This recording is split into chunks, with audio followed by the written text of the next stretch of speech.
I just wanna stay bad, stay mad, chip on my shoulder cause they treat me like an outcast. I ain't gonna take that, stay back, I'll be swinging hard till the hits come in all caps. I ain't gonna lay back, pray that someone's gonna help me, ain't nobody like that. I ain't gonna wait, that's all fact, give me one shot and I'll never get the throne back. I'm sick of being cautious, I'ma go cause something, can't stop this. I'ma steal everybody's lane, call it shoplift. Sick of hearing everyone complain when they thoughtless.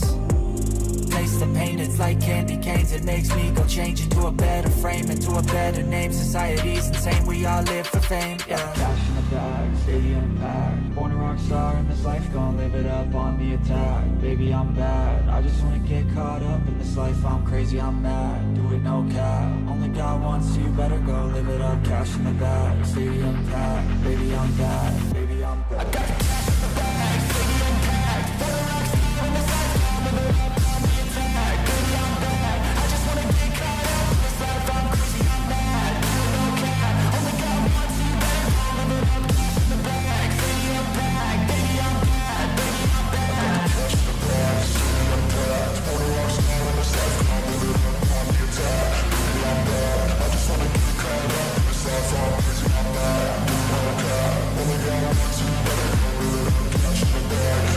bad, baby, I'm bad. I won't obey. You cannot tell me what I cannot say. I'm here to last, so yeah, I'm here to stay. I'll live each second like my final day. You can't take that away. Yeah. Cash in the bag, stadium packed. Born a rock star in this life, gon' live it up on the attack. Baby, I'm bad, I just wanna get caught up in this life. I'm crazy, I'm mad, do it no cap. Only got one, so you better go live it up. Cash in the bag, stadium packed. Baby, I'm bad, baby, I'm bad. I got cash in the bag, stadium packed. Born a rock star in this life, gon' live it up on the attack. Baby, I'm bad, I just wanna get caught up in this life. I'm crazy, I'm mad, do it no cap. Only got one, so you better go live it up. Cash in the bag, stadium packed. Baby, I'm bad, baby, I'm bad. I got cash in the bag, stadium packed. Born a rock star in this life, gon' live it up on the attack. Baby, I'm bad, I just wanna get caught up in this life. I'm crazy, I'm mad, do it no cap. Only got one, so you better go live it up. Cash in the bag, stadium packed. Baby, I'm bad, baby, I'm bad.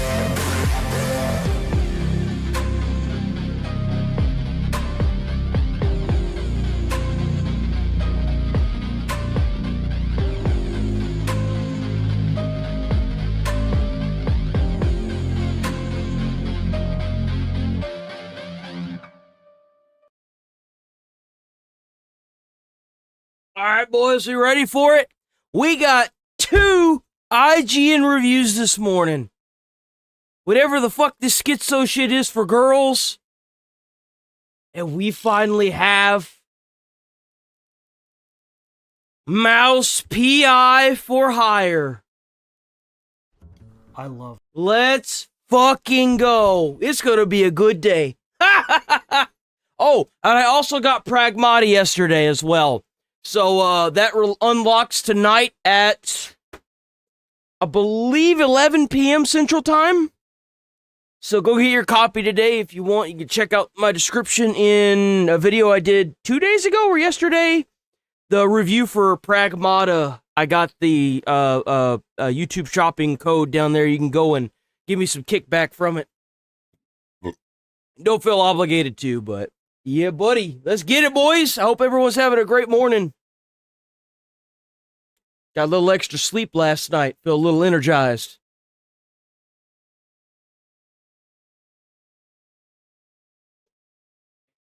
Let's get it. What is this? Oh, this one looks really good. This, World War I. As I settle comfortably into my Unk arc, I found myself spending more and more Unk time arc. with... Bro, what the fuck you got one of these things for?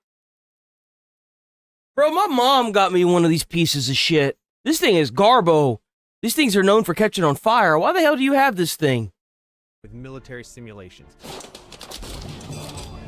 Yes, I still enjoy the chaos and ridiculousness of modern Call of Duty, but I find myself drawn more and more to the more thoughtful approaches to warfare. The WW1 series is arguably the most realistic approach to the first-person war shooter genre on the market today, and How many of y'all would buy a Call of Duty game if they put the multiplayer aspect on the back burner like how it used to be, and they redid, or not redid, but they made a whole new experience for World War I or World War II?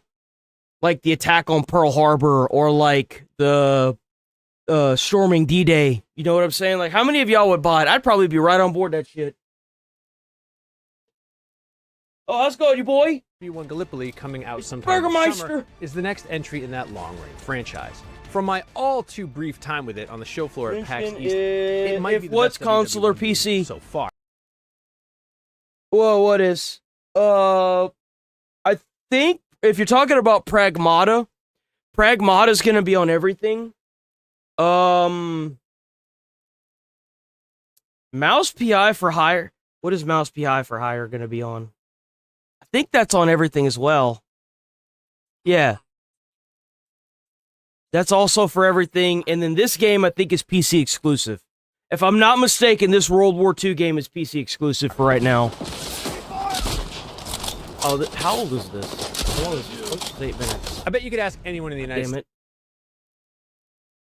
Trailers right now, damn it. Reviews and all that stuff after. Oh, what's this? Whoops.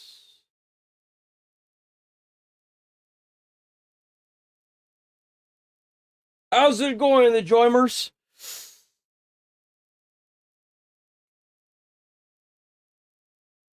Right here.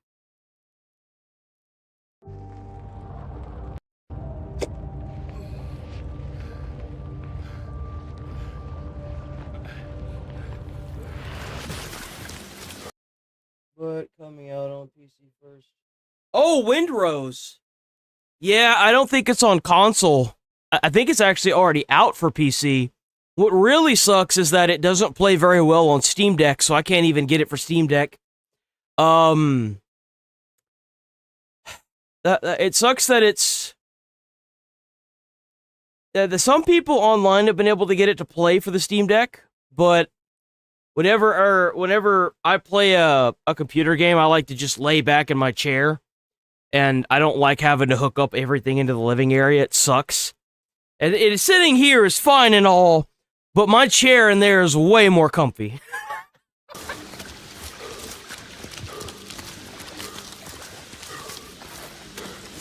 Trying to put a mouse and keyboard in there is a pain in the ass too, so...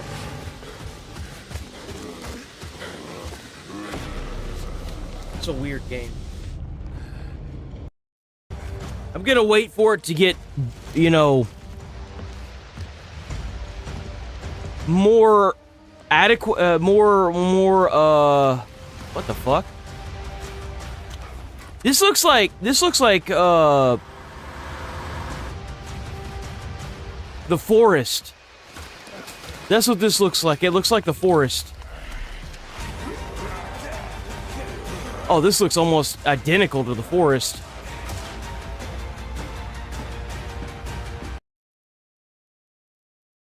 This doesn't even have any, I didn't play the forest. It's not my thing.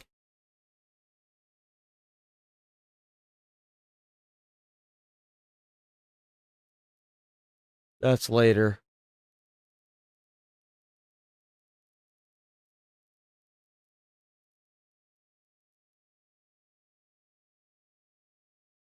Yeah, and that's fine. I want to play that game so bad. I want to play Windrose so bad.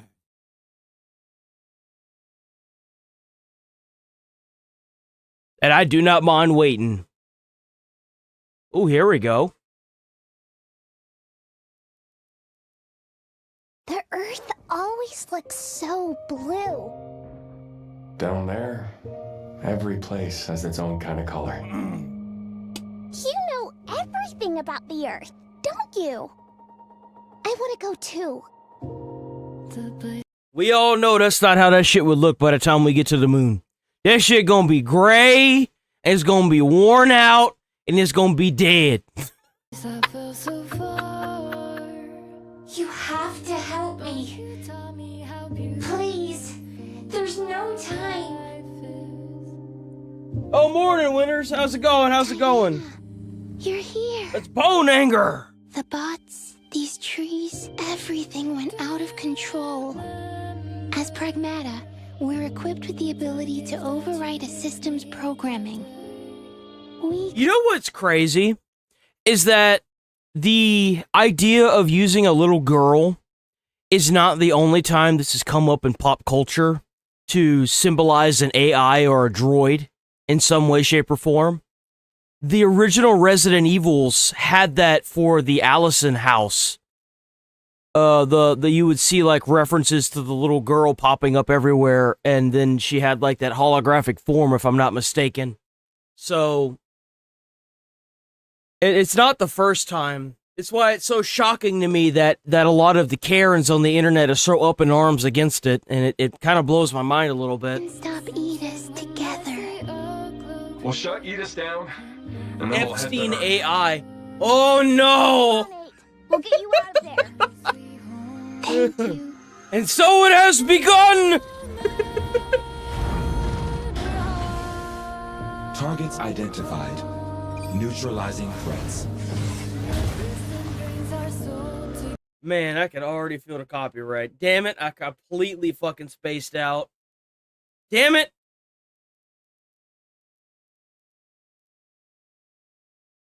Yo, and that's another reason why I'm happy I'm not playing games anymore on stream. The entire, I watched a streamer play the entire Crimson Desert. Well, like a few sections of Crimson Desert. He didn't beat the game, but every stream that he did of Crimson Desert got demonetized. Every single one of them.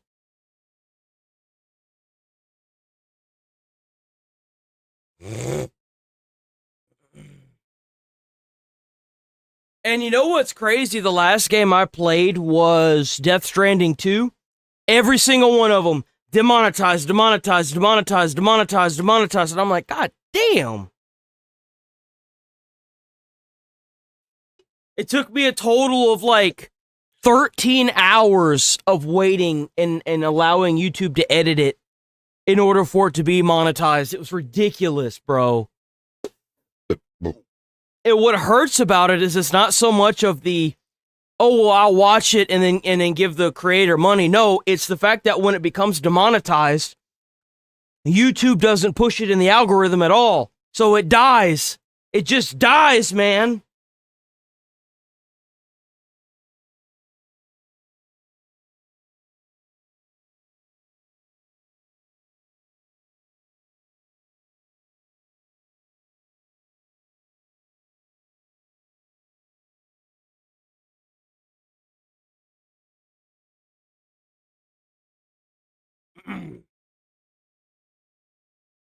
That's right, boys.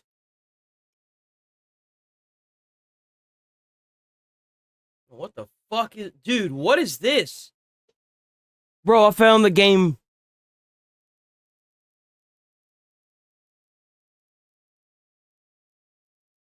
To welcome you to our research and development branch, fondly known as the family. What the Your job fuck? will be to source the finest in locally sourced ingredients for our brews. There are many fantastic benefits to working here.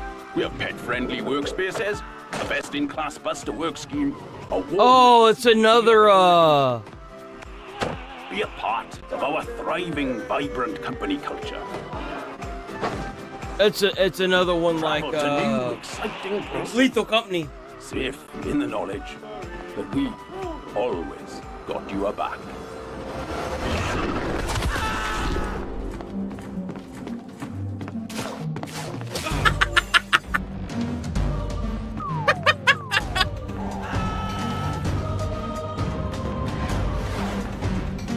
Damn, low-key, this game looks kind of crazy.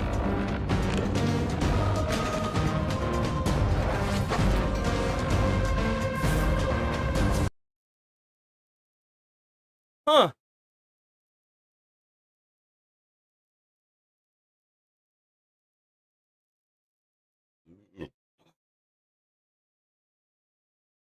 Hazard levels, huh?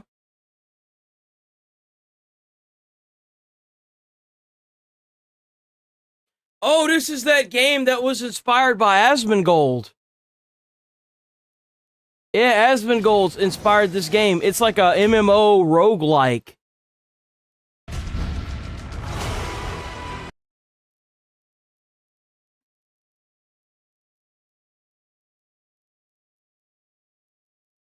Oh, single player. I didn't know that.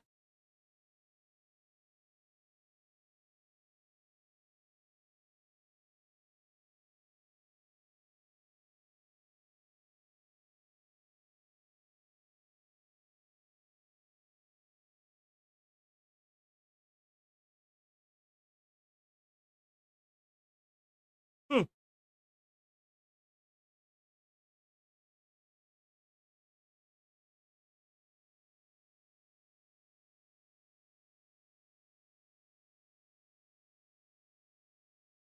That animal game is probably going to be good. It's going to be the new YouTuber slop. Watch. It actually does look really good, though. But watch it. Now watch nobody play it. I played Lethal Company. Lethal Company was boring, bro.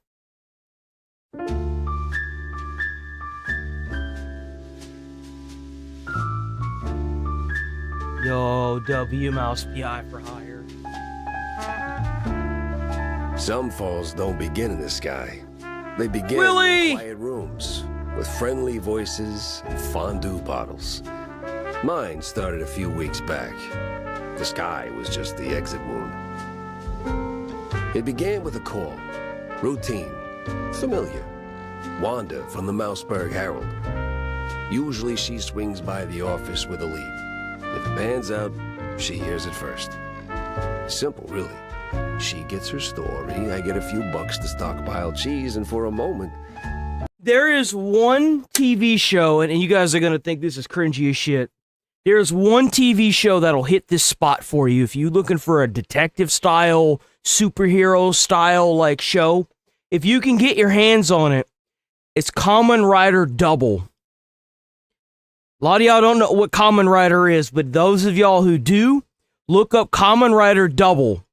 Look for the W. That show is so good, and it's got like the detective style theme to it. It's such a good show. It's a little corny, right? It comes across as a kid's show, but it's not. Kamen Rider is what led to the birth of the Power Rangers. But there's a lot of death in Kamen Rider. There's a lot of death in the original Power Rangers movie shows too. Not a lot of people know that, kind of like Yu-Gi-Oh! So if you ever get the chance and you ever get the ability, try to get your hands on Kamen Rider Double. Best show, hands down. You will not be disappointed with Kamen Rider Double.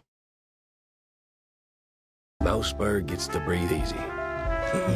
But that day was different. She was tight-lipped. Meat on sight, details later. Had to be someone big. Recognizable. The kind that only says, oops, when they remember they're mortal too. Something within me, old instinct maybe, said turn back. Let this one go. That this case was more trouble than it was worth. But, well, trouble is what I do.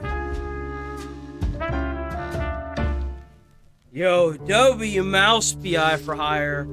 Let's go. We got the review for that pulled up on the next page, boys. Man, Troy Baker has outdone himself, seriously.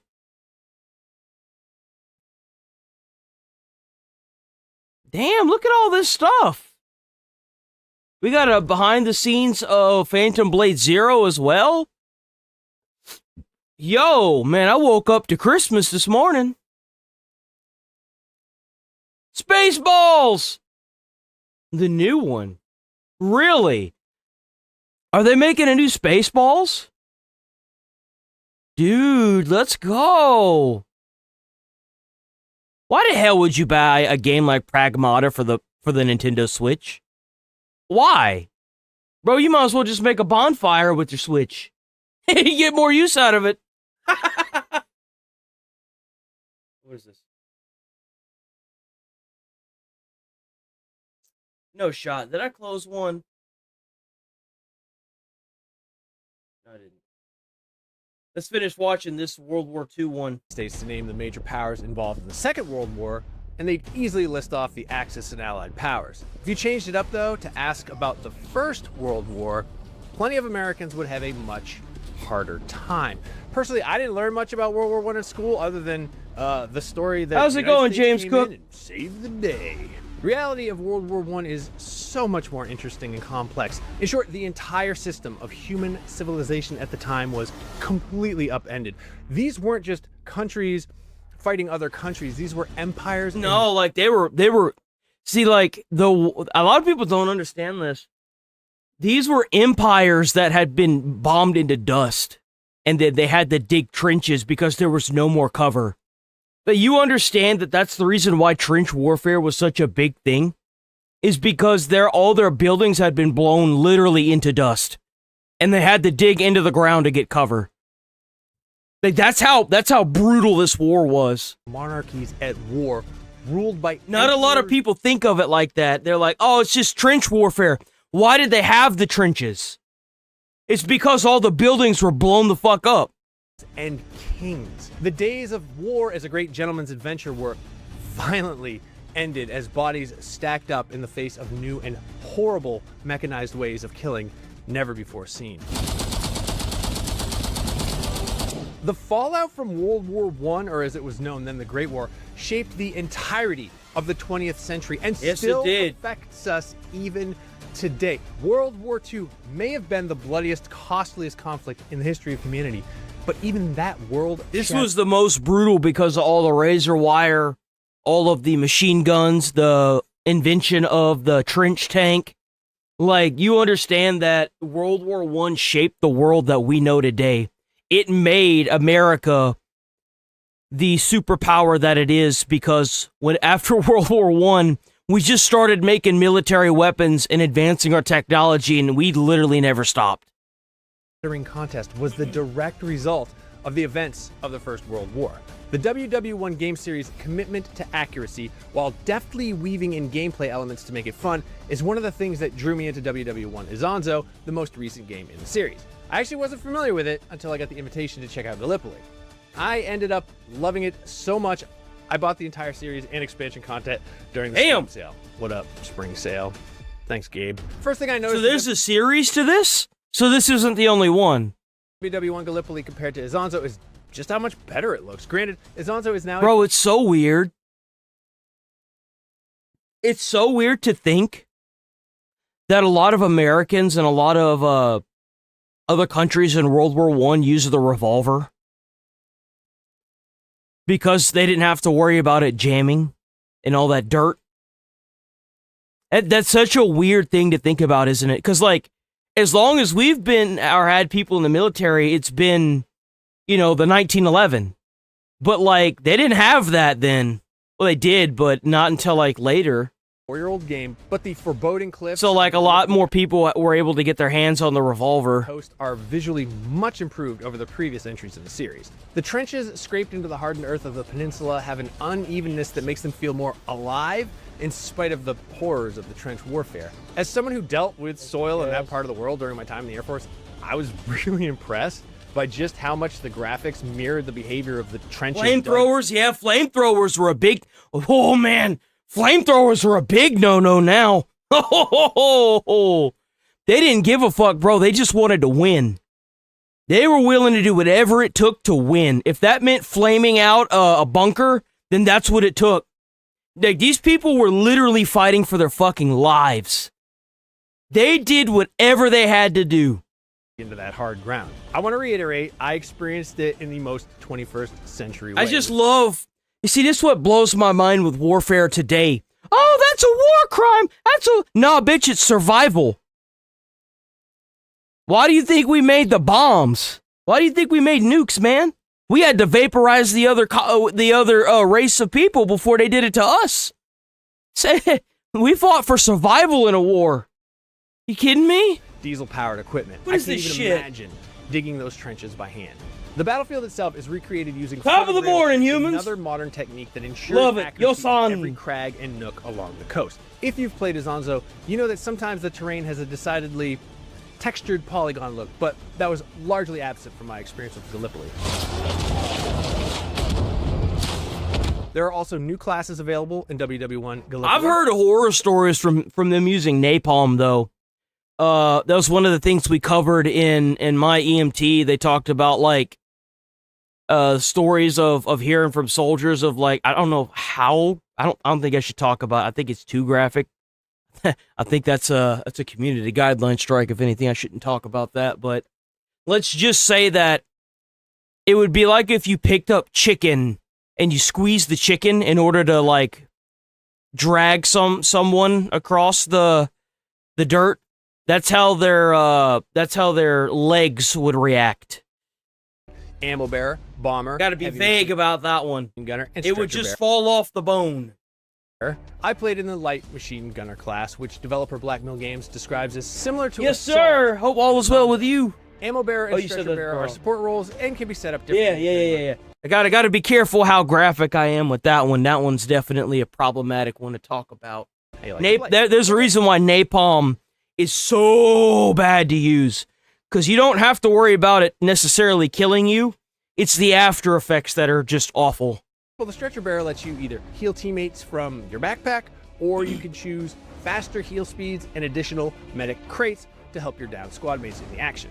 I played as an Australian soldier tasked with It's because of the kids on the internet, bro. That's what I'm telling you.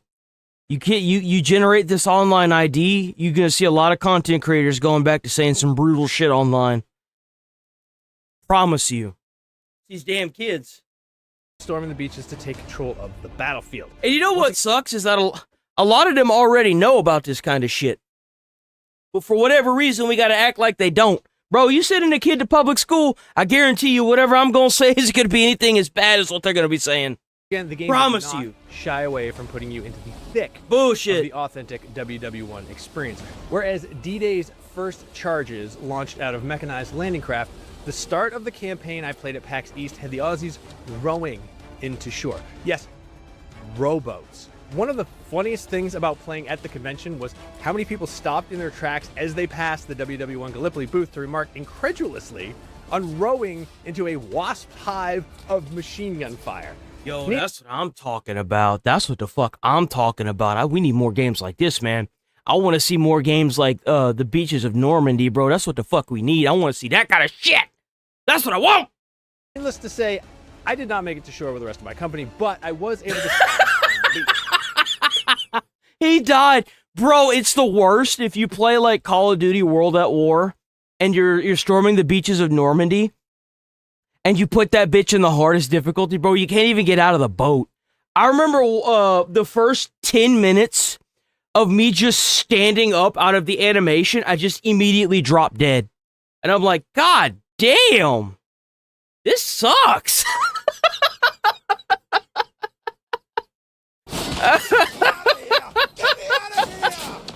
Another improvement in WW1 Gallipoli compared to the last entry is you can just give up now. You no longer need to spam for help as you bleed out. If it looks like no one's gonna help you, you can just push F and nope, right back to the nearest spawn point. Oh! Oh Took me no! a little while to get used to my role as a machine gunner. In spite of my time with Azonzo, I still ran in like I was in a COD match, which I was not at all.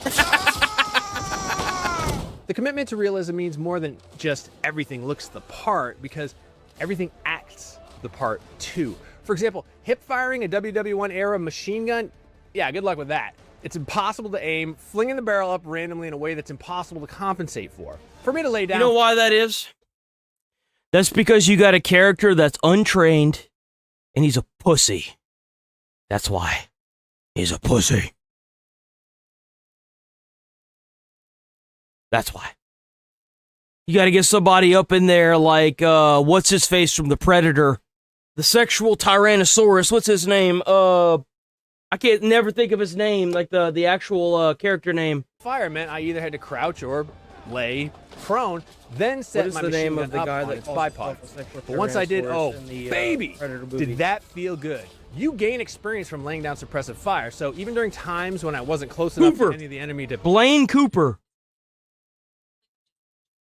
Played by Jesse Ventura. Kill, That's who you I'm need. Still able to help my team by pinning our opponents down in their trenches. There's something extra satisfying about seeing all those experience points popping up on screen while you also help the squad gain ground. Another commitment Thank you. I try sometimes. realism is how you can't really lone wolf it in WW1 Gallipoli. Teamwork is crucial to success here, which is how Apparently squad-based Jesse Ventura was hard to work with.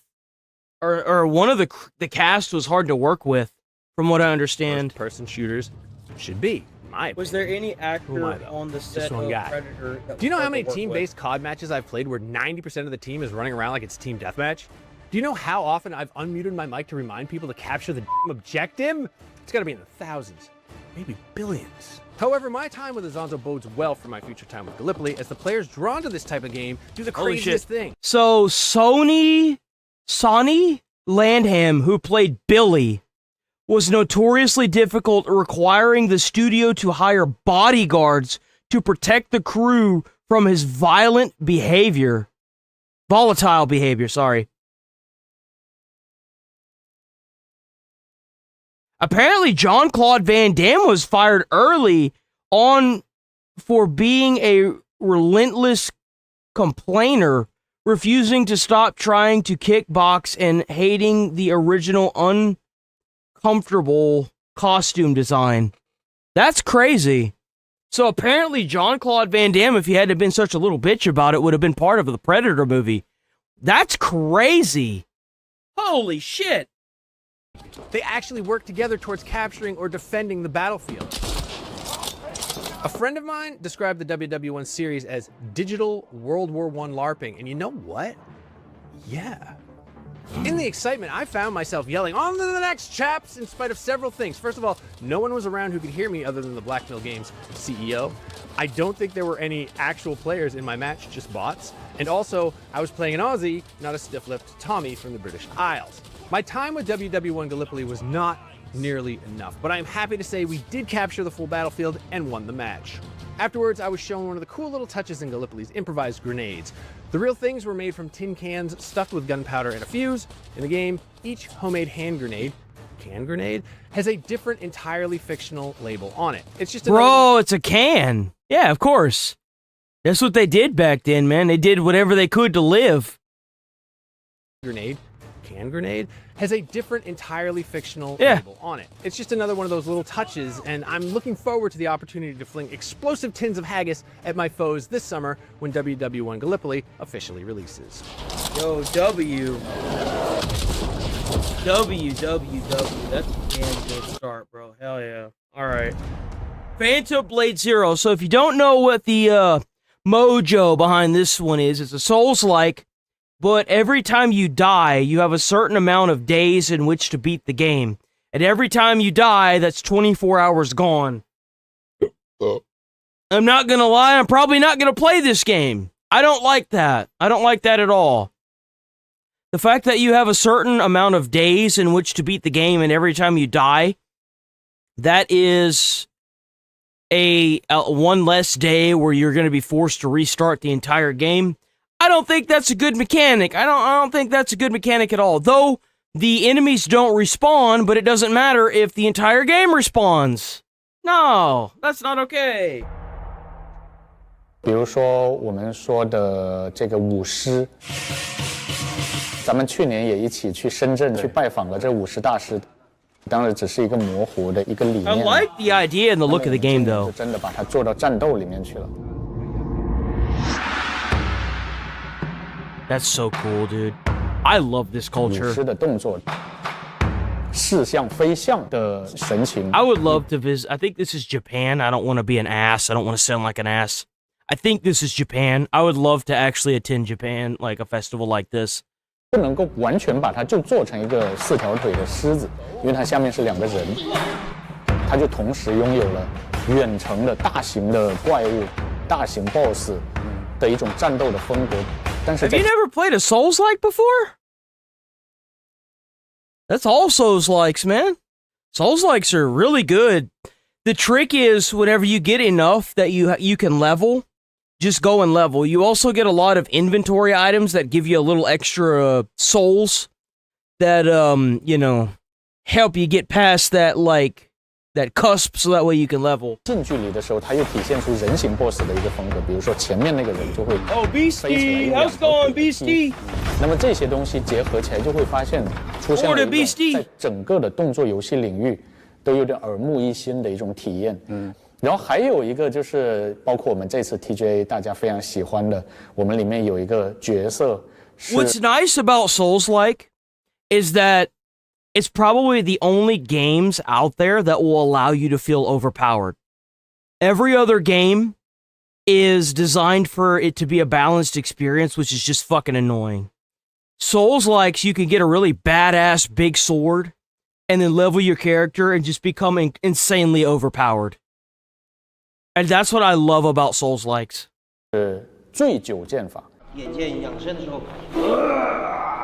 No, I can't translate.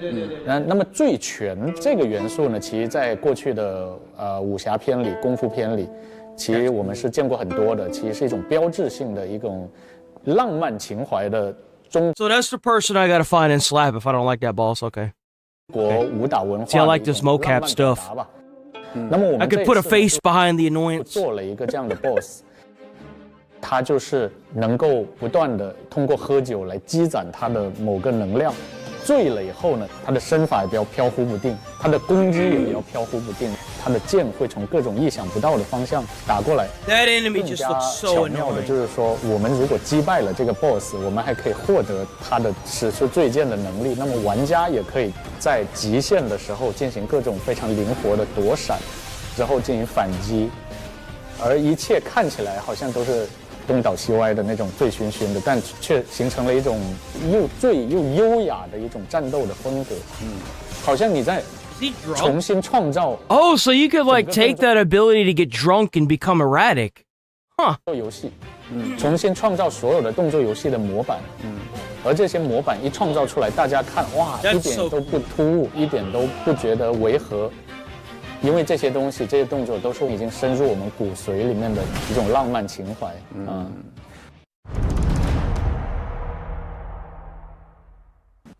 我们就常说武侠，对吧？它其实有两个层次，一个是武，一个是侠。那武是什么呢？武就是外在表现，就是所谓的动作。这个武打的表达，我们去年的时候应该是探访了很多门派。然后回到咱们这动捕棚里面来，把它转化成游戏的数据。其实我们今年又有更多的这样的研究和发掘，就是如何把中国的传统的这种武术，还有传统的武侠。That's insane to see the director getting his hands dirty. Like that is insane that he's that in tune with the direction of the entire game that he's in there. Actually doing what he's supposed to be doing and leading by example. Yo, director. 功夫电影里面的一些表达方式能够用到游戏上来。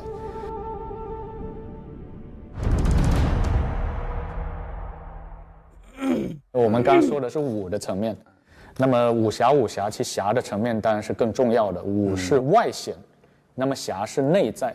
如果用一句话来描述侠的话呢，我觉得侠他的精神就在于，哪怕是自己身陷困境，他首先要想到的是他人，他首先要想到的是为天下的苍生，就是点亮一盏灯。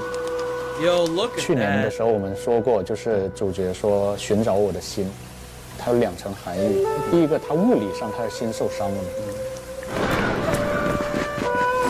那么江湖里面是不是还有些方式可以救他呢？是不是还可以我用这66天，是不是能找到医治我的这个新的方式？ That would be cool. 这个是第一层，拯救我的肉体。第二个其实是更重要的，就是说拯救我的灵魂。因为这个主角他是一个组织里面的高手了，他前半生一直都在给这个组织去征战四方。 I'm actually kind of surprised that Mortal Kombat hasn't done that yet.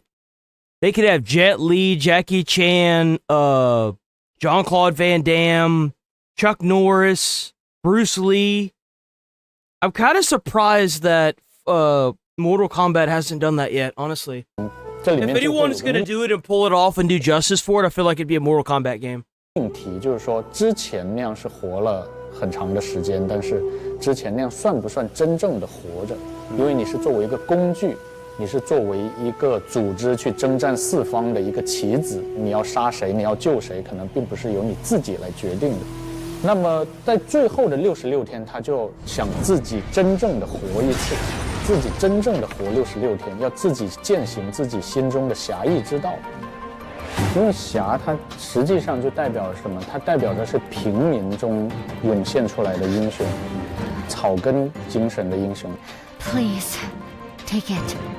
Save our. 那么这个我觉得 Bo Rai Chow is awesome. 就是他要寻找 Not a lot of people know who Bo Rai Chow is from the original Mortal Kombat games, but I'm like one of those old dogs that played like the original Mortal Kombat games. Bo Rai Chow is an interesting character. I'll say that. He's definitely interesting. He, what was it, like the drunken fist that he uses? It's a big chunky dude that drinks out of I think it's like wine out of a gourd. And you can choose between what style he is. And that's the old Mortal Kombat. They don't do that anymore. Now it's just like, oh, get in and play. But back then when they had to actually have meat and bones to the game, you could switch between stances, and you would be able to choose the Drunken Fists or his standard combat. 出现当年那个一腔热血的少年。 Yeah, he pukes on the floor too, so people slip on it. Dude, I forgot about that. 还没有被这个武林磨去棱角也好，或是被这武林异化也好，之前的那个赤子之心，我觉得这个可能也是我们想传达出来的侠的这样的一个主题吧。 I think there was one where he like picks up the character and he like, grabs them by their legs after they slip on the puke, and you can like circle around, right? You do like a 180 and then you throw them. Something like that, right? Man, those older games were so good. 我们如果是玩过很多 ARPG 或者 RPG 游戏的玩家，就会非常了解支线和主线。我们永远有一条主线任务，然后去。I don't know how people play arcade games, bro. That shit pisses me off because it's designed for you to fail and spend more money. I don't know how some people got so good at playing those things. Dude, I would get so frustrated so quick. 你的恩怨也好，要解决你自己的事情，那么 I'd be getting kicked out for putting a hole in the damn thing. I'm not even kidding. I am not even kidding. 理解为那是主线。那么在支线，你肯定会在你的这一路中会遇到一些萍水相逢的其他的人。那么其他人会有其他的故事，你是他故事里的一个过客。也就是说，你在帮助别人的过程中，就是有点像蝴蝶效应，扇起了一个翅膀。那么你在行侠仗义的过程中，你有可能会对你自己的主线，对你自己的爱恨情仇的故事发生一些影响。那么在这影响之下呢 Whoa, what the fuck? What is that thing? 情仇的故事发生一些影响。 That kind of looks like the Reaper from Diablo, Reaper of Souls. 那么在这影响之下呢，你就会发现，那你只要是按你的侠义之道去行事，你只要做好这些事情，你会发现，它整个就会有一个更加宏观的影响。我觉得这个可能也是一个很有禅意的一种解读吧。你是谁，取决于你做的所有的事情，然后你只要是坚持一个原则去做了所有的事情。 I need to find the soundtrack to this game. I need to find the soundtrack. The soundtrack to this game is fucking awesome. 这些看起来没有关联的事情，就会结合起来，影响到你是谁，并且影响到你后面的事情进展。接下来我们肯定就是努力的完成，把这个游戏 So I wonder how do they offset the balance to this? Because if you die too many times, it resets the whole game, right? So like, do you keep your levels if the game resets? Like, how does that work? Because like, something has to offset it. Is it like a total wipe of the character? How does that work? 磨到我们满意的程度，我们希望在我们的能力范围内呢，给玩家呈现足够精彩的产品。那这肯定是目前最重要的工作。在尹正林的 TGA 的预告片里面，一个大侠救出一个火场中的婴儿，救出这个婴儿了以后，这个婴儿成长为新的大侠，就是我们的主角。而在现实世界上，我们就像那个孩子，就像那个襁褓里的婴儿，以前的创作者传承下来的养育、成长的一个孩子。我们从小就是看这些武侠电影啊，看这些功夫片长大的，受到这种文化的熏陶和影响，最后呢，传承了这份精神。我希望把这精神用新的载体传播下去，向全球观众、全球的玩家打造一张新的名片。像最早的时候，李小龙把功夫这个词拿到了好莱坞，然后现在功夫、康复，这甚至都已经变成了一个普通的英文单词。我觉得，如果我们能够做到这一点，不管最后的商业的结果是怎么样 Jesus, man, how the fuck? 能够做到这一点。Look at that. That's nightmare fuel, bro. I'm getting PTSD just by looking at that. Bro, the whole fucking screen. That's all you get. What the fuck? 最后的商业的结果是怎么样的？我觉得我们都已经取得了我们自己所认为的成功。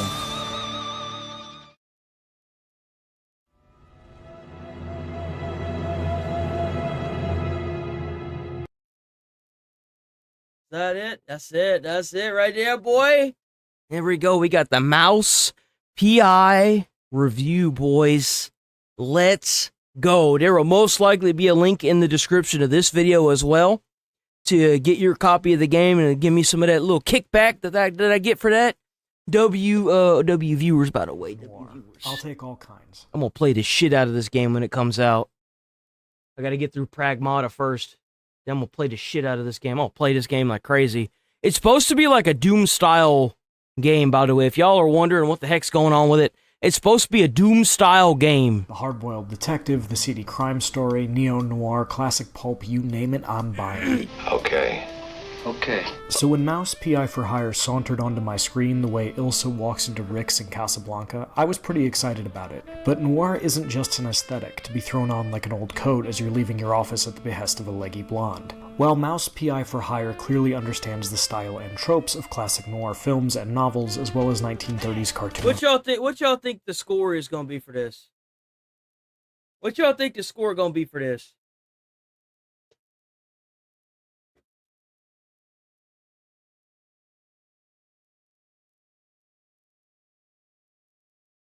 We got, I'm gonna say 9. I'm gonna say 8. I'm gonna say 6.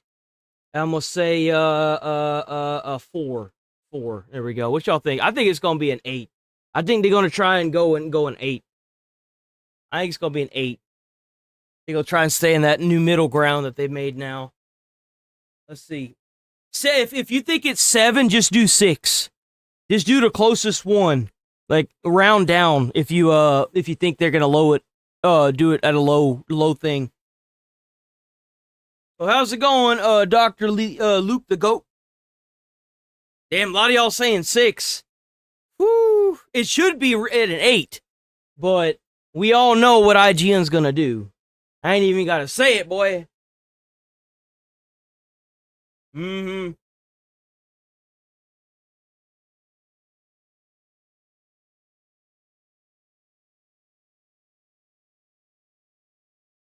Yeah. It looking kind of rough. Looking kind of rough.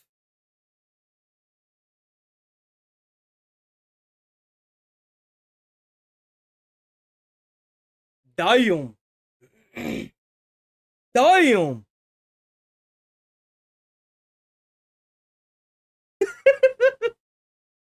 Oof, that's rough.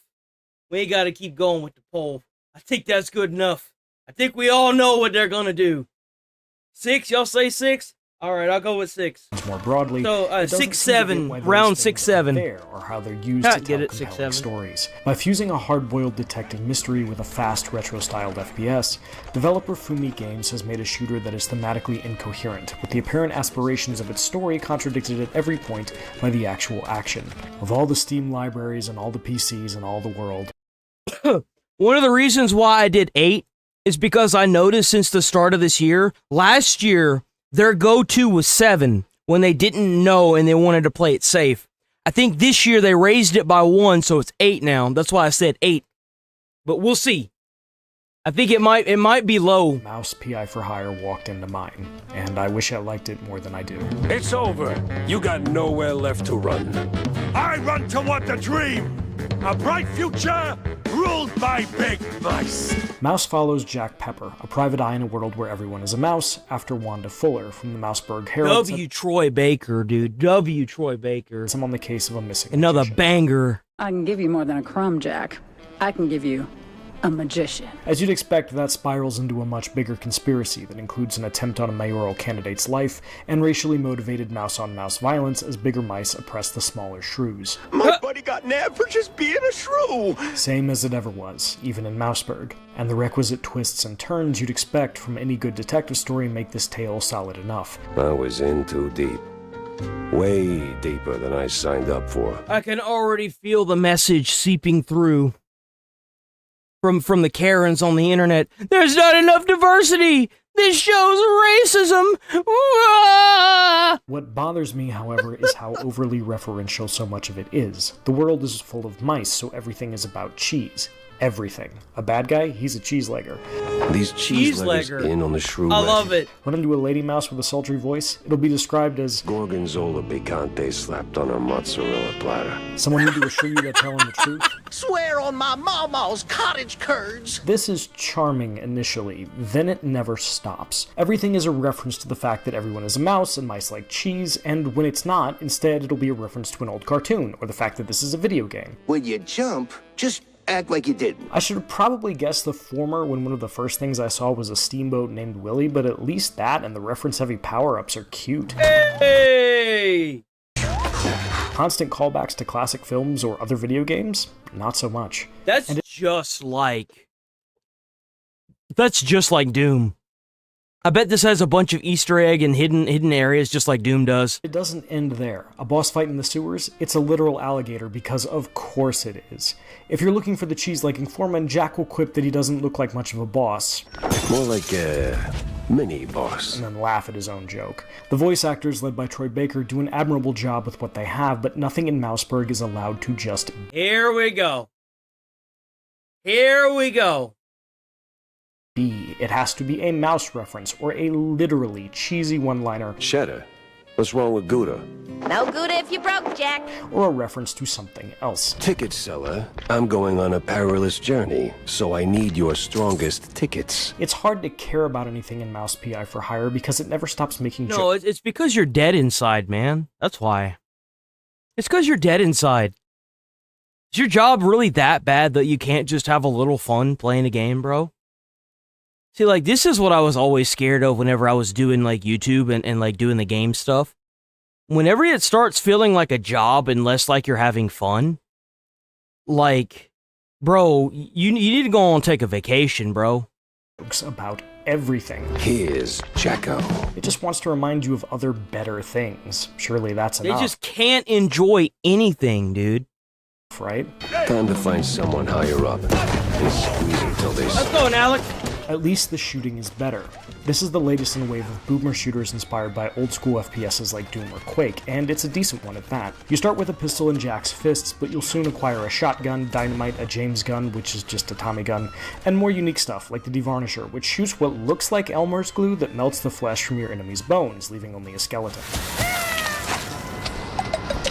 Throw in stuff like a double jump, dash, spinning tail for hovering, and a slide, and Jack's got... What? You get, like, tails? You can, like, fly like tails?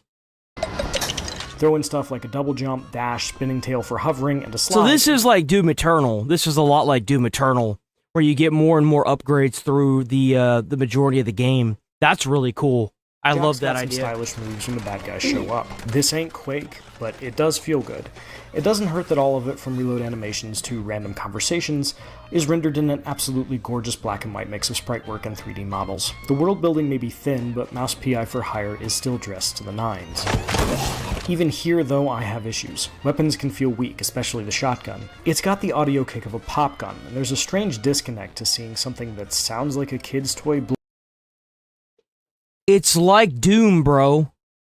They want you to use a bunch of different guns. That's what they want you to do. They don't want you to sit there and get through the entire game with a shotgun. They added all these guns into the game. They want you to utilize them all. The one critique that I had with Doom Eternal was the fact that I never had any fucking ammo. That was the one problem I had with Doom Eternal. And I always had to like literally clean out my entire fucking gun inventory before I was willing to chainsaw anything, because I knew that I wasn't going to get like another thing of chainsaw for a while unless I upgrade it. It's supposed to be a Doom-like, guy. Like, what do you expect? Well, just imagine you've got an entire development team that goes and puts hours into making new, like, cool-looking guns for some dickhead to sit there and use the shotgun the entire game. Shit's annoying. Blow off Come some on, of man. Mouse's head as you paint the white of the world with black ichor that spews from his neck. Enemies mostly come out of doors. I love the reload animation, dude. I love how he just takes a fistful of fucking shotgun shells and slaps it into the side of the shotgun. White of the world with like, black don't waste my ichor time, just put the bullets in the gun and keep firing. I love, it's not even like in the right spot either. Like, I love it. Enemies mostly come out of doors marked with a skull that you can't enter, robbing these areas of anything remotely resembling a sense of place. Levels also really like to pull the "we're gonna lock you in a room and throw baddies at you until they're dead or you are" shtick a little too much for my taste. None of this is game-breaking. The combat is fundamentally good enough to carry you to the end of the... I hate to break it to you, but there isn't a single game out there, other than maybe Pragmata, that has come out with new innovative ideas that are new to the gaming genre. You know why? Because most of them have already been found, discovered, or made. Hate to break it to you, guy. Roughly 12-hour campaign, but sometimes it feels like being at a show that's never quite bad enough to leave. And at least on the normal difficulty, health items are so generous there's rarely a challenge. Like any good boomer shooter, there are plenty of secrets to find: newspapers, weapon upgrade schematics, baseball cards, and so on. Fragile walls to blow up, and even locked safes to open with your tail, which... I noticed dude didn't just say that. I noticed dude didn't just say that on normal mode. Health items are plentiful. Yeah, that's the point, man. What are you on about? What do you mean? It's normal. And even still, why would you want it to be hard to find health? That's just stressful, man. I play a game to de-stress. Now, I'll play it in a harder difficulty, yeah. But, like, what did you expect? You're playing in normal, guy. Like, what? And so on. Fragile walls to blow up, and even locked safes to open with your tail, which pulls double duty as a lockpick. Some of these locks are on a time limit, or must be solved... Like, if you play a game in normal, there are mechanics in the game that you'll never even be forced to use. Like, why would you play a game in normal? Like, I get that if you're just trying to relax and enjoy it, but if you're gonna sit there and make that a critiquing point, you're a jackass. What do you mean? You can't critique a game because of a difficulty your pussy ass put it in. How? How did you come to that? Limited number of moves, and you only get one shot at the good stuff they hold. Others are so easy you could probably solve them by letting an actual mouse run across your keyboard. It's very jarring. Once you're done with the level, it's back to the hub, which encompasses Jack's office, the local bar, store, weapon upgrade shop, and so on. My favorite thing here is the baseball card minigame. Yeah, not everything has to be hardcore. Switch between hardcore. pitching and being at bat, and using the cards in your hand, players and abilities, to try to score as many runs as you can. It's fun. That's really cool. So there's like a baseball card game. You know they're gonna make some board games out of this. What I like less is the whole being a detective thing, mostly because I never actually got to do it. Any clues you find will be pinned to Jack's caseboard, and once you get them there, Jack will just intuit where to go. No work on your part required.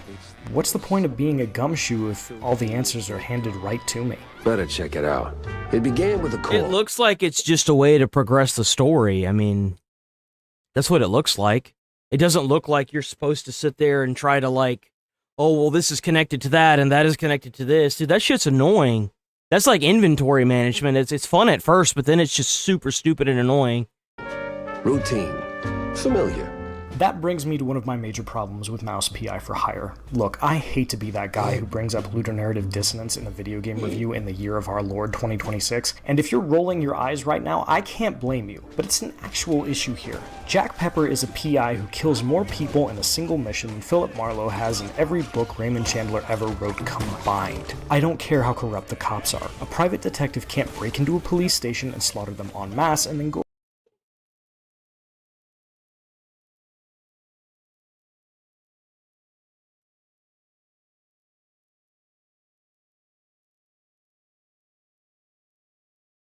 I know we ain't about to get a lecture from IGN on what you can and can't do in a fucking video game.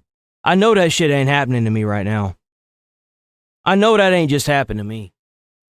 You playing a game about a motherfucking mouse that can use its tail to fly, that holds guns and shoots acid, and that's your critique, man. You worried about him rolling up in the middle of a police station and killing a bunch of corrupt cops. Bruh.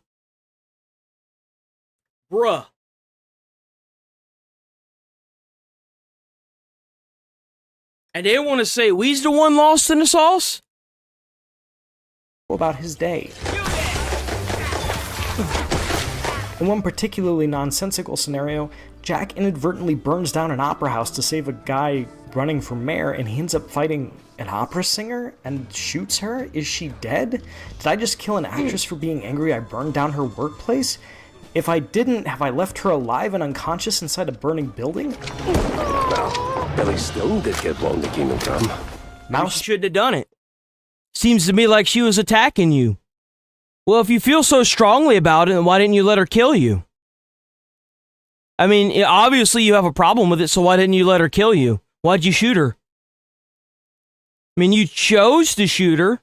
You could have just let her kill you. I mean, why even progress the story? What's the point? If you feel so morally bad for doing this, why progress the story? PI for Hire doesn't tell me. What is this? Seem to care either way. Forget it, Jake. It's Chinatown. Like, seriously, what the fuck is this? Noir cannot or should not be violent, but the violence usually has a purpose. Much of Elliot Chase's Hey, you know what the purpose is? That dude's about to beat your fucking ass. That dude about to kill you, dummy. You know what the purpose is? To prevent that fat fuck from killing you. What do you mean it has to have a purpose? What do you mean? Bro! Oh, the dissonance here is insane! What do you... Dude. Bro, it might be lower than a 6. They may have ranked this lower than a 6, boys. Violent, but the violence usually has a purpose. Much of Elliot Chase's seminal novel Black Wings Has My Angel is about robbing an armored car, but the book builds to that. It's a big deal when it finally happens, and the characters have to reckon with the fallout once it does. Jack Pepper, on the other hand, is a walking catastrophe, and nobody in Mouseburg seems to care. He largely gets to go about his business, and is portrayed as a down-on-his-luck everyman PI, like the characters who inspired him, when he is, at best, a mass murderer. You implying something, Mr. Pepper? Me? Imply? Never. I just connect the dots. Does that make for a more fun video game? Maybe. But it's bad and What do you mean, maybe? Did you have fun playing the game or not, dipshit? This is your review. What do you mean, maybe? The only person that can answer this is you! And a worse detective tale. In the story as Mouse PI for Hire references, violence is an unfortunate but unavoidable part of the human experience that shatters the people it touches. Here, it's just entertainment, and that weakens the whole concept. But Will, you might say, this is a goofy Looney Tunes FPS. Why should I care about any of that? And the answer is because Mouse wants you to. It wants you to believe that this is important. You spend a lot of time talking about these characters, about putting together the clues you need to get to the bottom of what's going on, about Jack's motivation for doing the work. He allegedly needs the money, which both leads him to taking cases and doesn't track when I'm super rich from all the killing. Nonsense. You're drowning in debt, picking up small fries and petty cases. All of that makes a lot less sense after you've gone to Tinsel Bros Studios and single-handedly eradicated the mob hanging out there, all while doing a bunch of Tomb Raider / Indiana. I mean, shit, I don't know about you, but a detective that goes to a mob hideout and kills all the mob members, I mean, shit, that sounds like a pretty badass game to me. Hell, I'd play that. I mean, they made a bunch of Punisher games. I guess you're going to critique them the same way, right? Well, how could you go roll up into a police station and kill a bunch of corrupt cops? Because they corrupt cops that are getting people killed? Sounds to me like this dude's tired of having these dickheads run his town. That's what it sounds like to me. That sounds like plenty good reason right there. Like, what are we doing? Barbarian impressions, as everyone says you should be an actor. So tell us, hero, what is best in life? To grate some parm, watch the cheese melt, and hear the joyful squeaks of my dinner guests. Give this guy a week on the job as chief of police in Mouseburg would be the safest city in the world because nobody would be left alive. And there it is. Is he really? Hold on, wait a minute. He's using finger guns? As chief of police in Mouseburg would be the safest city in the world because nobody would be left alive to commit crimes in the first. No one committing a crime would be alive, and everyone would be scared to commit crimes. That's how it works, my guy. First place. It's hard to buy into Jack as the regular guy who needs to gather evidence. I'm told he is when he just wiped out the local police department, you know? The police arcade. He wiped out the local police department because they're all corrupt and getting citizens killed and protecting gang members. Fuck them. What you on about, guy? You really trying to pull morality into a fucking video game? You can't just play the game like every other person in America? You gotta create this weird expertise dissonance to comparing a fucking game to real life? You just can't do that? Oh my god, these people are cooked. Mouse PI for Hire nails the aesthetics of both the 1930s cartoons and the... I'm gonna say right now, this looks like a 9 to me. I haven't played it yet, but this looks like a 9. I think my score that IGN is gonna give this definitely went down to like a 5 or a 6. Maybe even lower. Detective stories that inspired it. That's also an amusing boomer shooter that largely feels good as you're playing it. But its haphazard marriage of noir storytelling tropes and shooter gameplay are often at odds with each other. But what about Doom Eternal? What about the demons' feelings in Doom Eternal? How could the demons rule the world if you kill them all, man? What the fuck? You can't play, dude. You can't. The Doom Slayer's fucked up in the head. Like, how could you possibly be okay with that? It's not like they torture humans constantly. How could you be okay with killing the demons? They have lives too, you know. The fuck is this mentality? In both aspects, and the writing is so busy making references to other things that it's actually painful to sit through at times. This FPS is solid enough if you just want to blast some cartoon mice and not think about it too hard, but once you do, all you'll see are the seams where disparate ideas have been fused together. And no. Those of you who voted 6, you know who you are.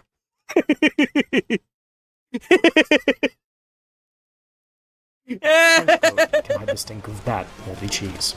For more, check out our there it reviews is, of boys, and Resident Evil Requiem, and for everything else in gaming. Remember, the same game review channel that also gave Concord a 9 and gave Crimson Desert, what was it, like a 5 or a 6? Same fucking review place. Don't you just love to see it, boys? Don't it just tickle your pickle?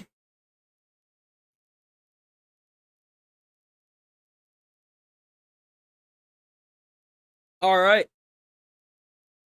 So apparently, Asmongold and XQC had some beef over oh my gosh, what is his name?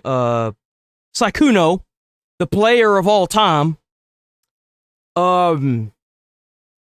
Let's see if Tectone really kind of gets it there. Let's see.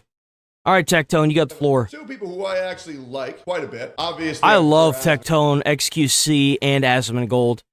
If you haven't seen any of those streamers, they're on almost every... Asmon is pretty much on every single day. Tectone is always on in the morning. He's on Rumble now, unfortunately. And XQC is on Twitch almost every single day unless he's got something planned. Gold to XQC, everybody knows that. You know, like stating my biases. But I want to go into this pretty fair. Asmongold... XQC and Asmongold are pretty much on the same page with a lot of stuff. Pushes back on XQC's take, and XQC calls out Asmongold for that pushback. So I'm going to play this shit right down the middle. I have no prior knowledge of anything going on in this, but I know everything surrounding it. So let's hear what both parties have to say, and let's see what's going on, and let's see if this is eventually going to lead to a civil war. I don't want to see Asmongold and XQC There ain't going to be no civil war. Asmon doesn't care. Asmon prides himself as being one of the, He understands the game, so he doesn't have any animosity towards anybody. They're on the same side. You know, I don't want to see infighting. I don't. But let's say Asmongold's another guy where he will always put his ego to the side when it comes to situations like these. But XQC called him out pretty hard, so let's see why. XQC already cooking? No, dude. Uh-oh. Here we go. Who are the victims of this case? Please elaborate on victims what? I would like to say I 100% side with XQC on this. I agree. What are they a victim of? What are they a victim of?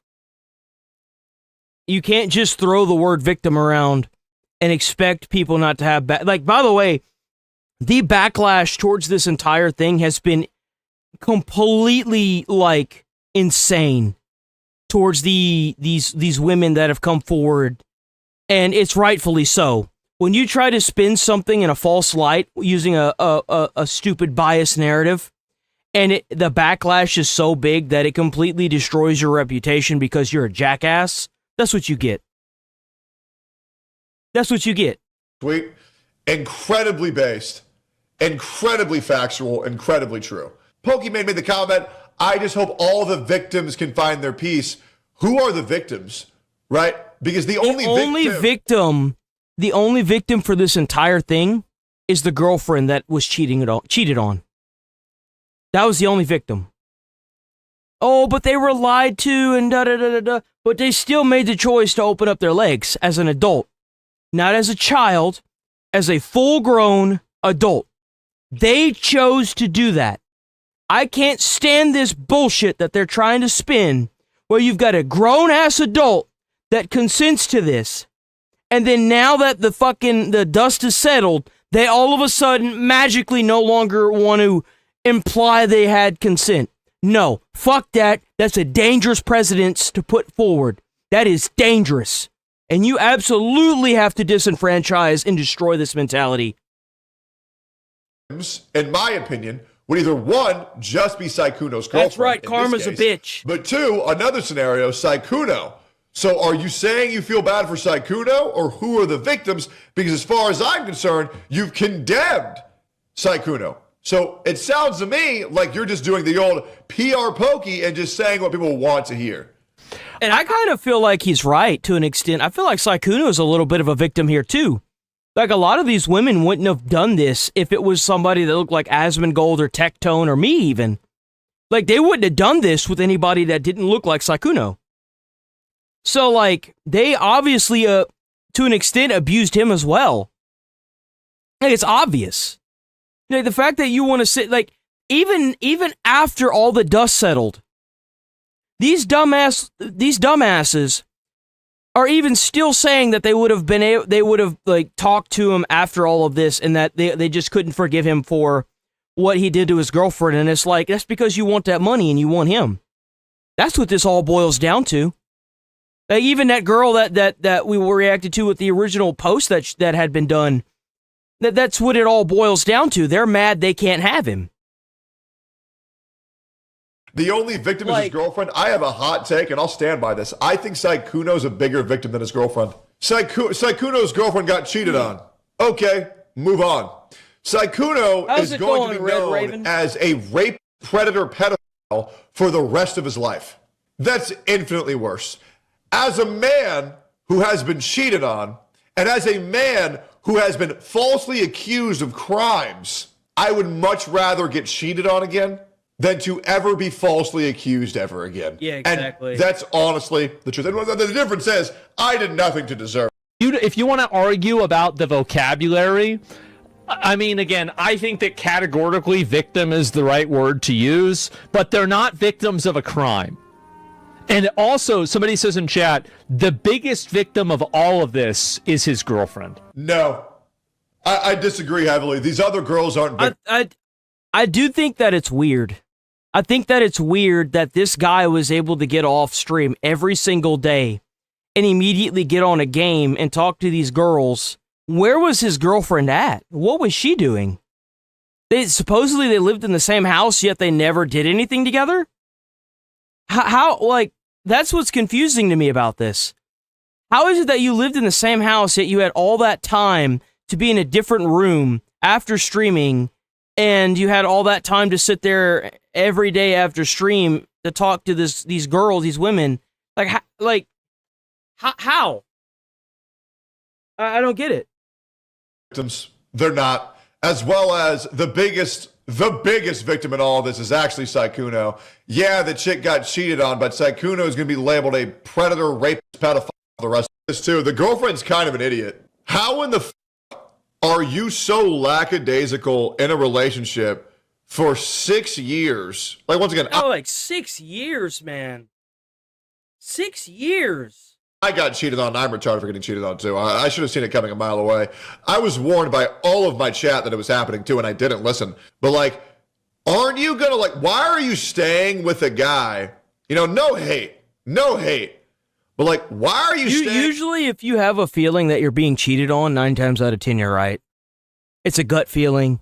If something just ain't right or something's out of the ordinary, you're almost always right. With a guy for 6, allegedly, no one even knows that you exist for 6 years. Yeah, like, shouldn't we kind of think, that's a little weird? Like, don't you think? Like, you kind of think, I've been dating this man for 6 years, and every time he goes out, I can't come. Whenever he goes to his friends, I can't go. Whenever he goes to cons, I can't go. Like, you know, bless her heart for being so willfully ignorant.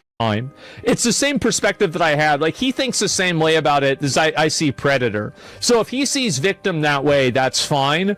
I don't see. I have a more broad definition of the term. Sure. I keep hearing that. I see that a lot too, of like, oh, but, you know, they were victims because he lied to them.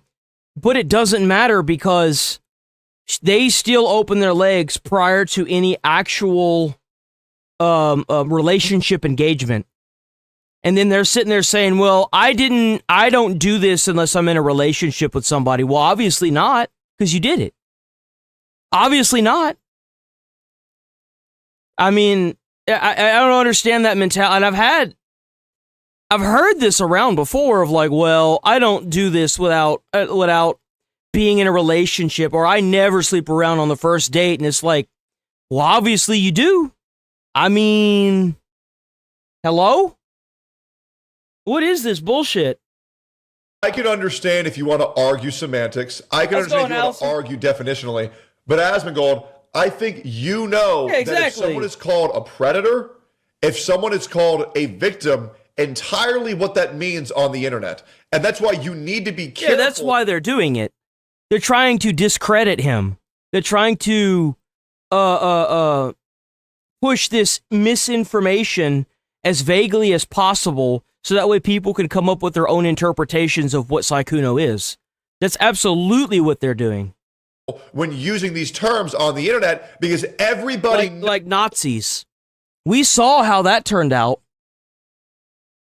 We all know what happens if you're referring to somebody as a Nazi. You're trying to dehumanize them so it makes it okay to hurt them.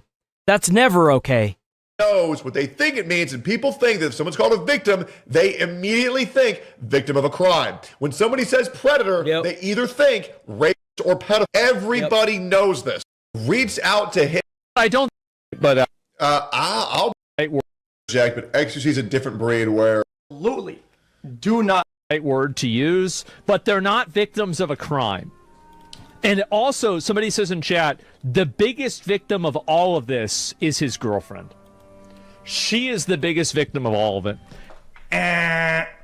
Incorrect. Again, then I absolutely disagree.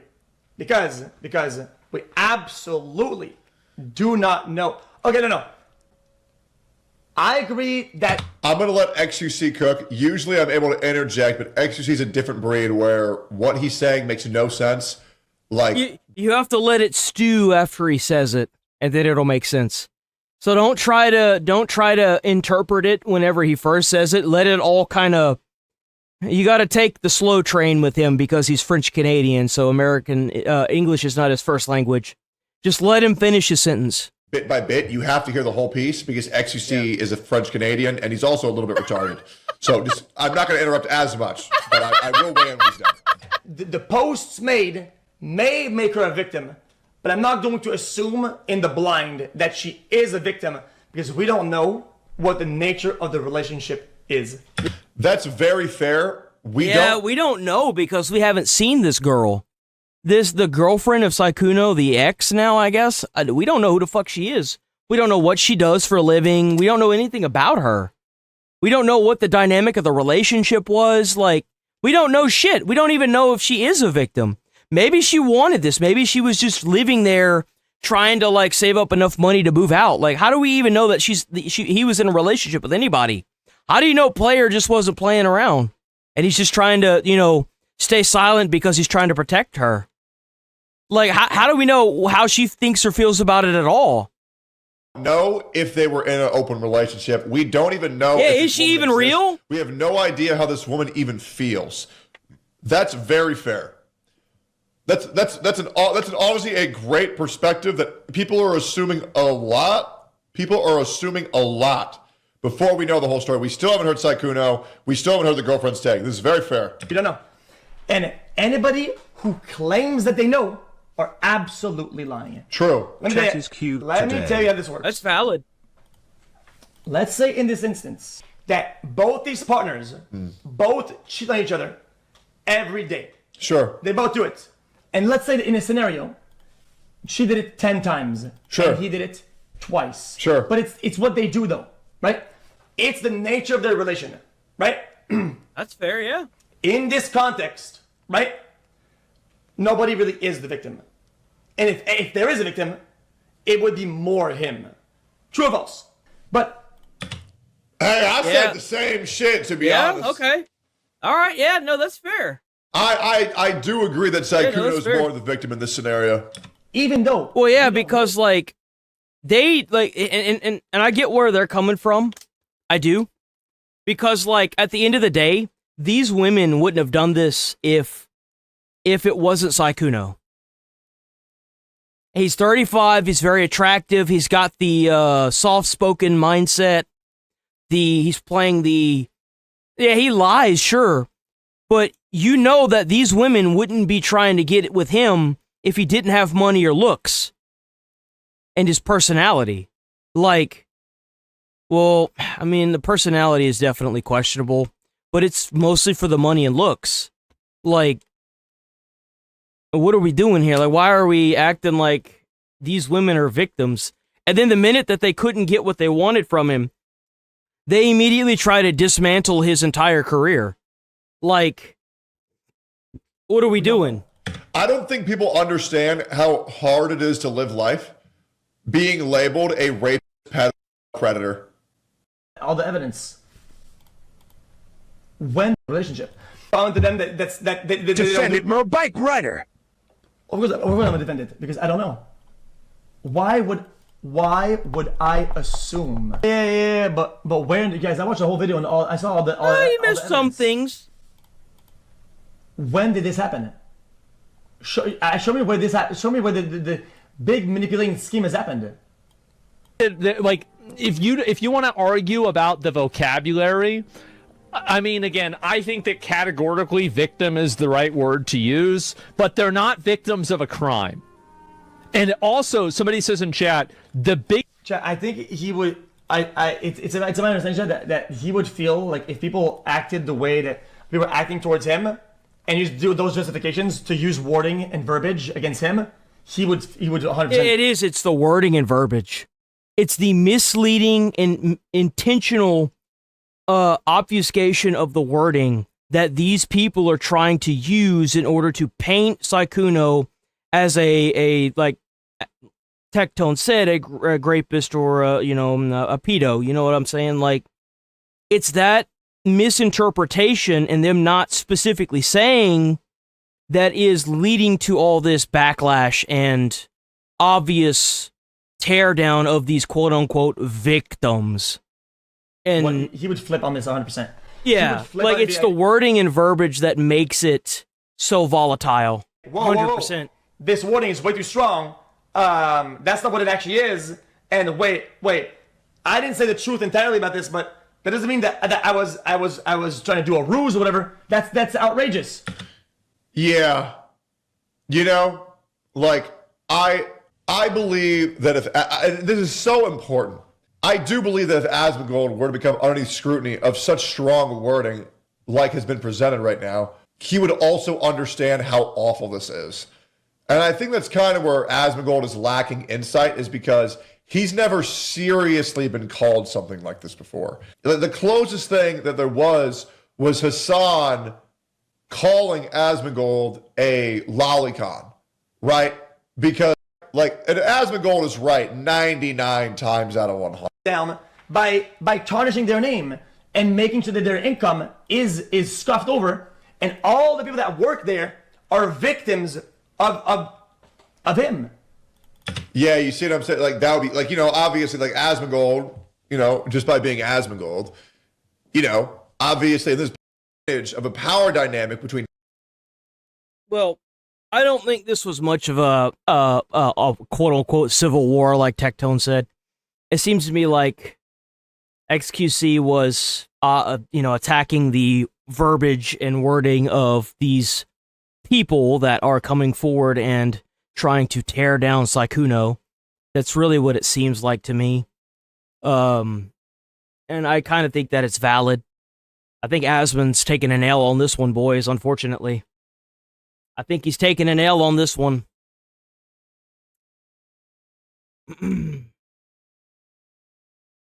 So, this fuck nugget finally got in jail, and we're gonna watch the Legal Mindset version of this so we can get a real deep dive into this. He's usually pretty good, so check out Legal Mindset on YouTube. When all these motherfuckers are saying I'm going for 30 years, 20 years, 5 years, 10 years, bro, I'm telling you, I'm not even gonna do one day, bro. They're gonna give me a fine. They're gonna say, don't come back to Korea. You're the one who's gonna look so dumb when I don't get any jail time or anything. Like, bro, I'm gonna laugh. I mean, 6 months is no joke, but it should be way longer. No, 6 months is a joke. It's a joke. It is. It's laughably bad.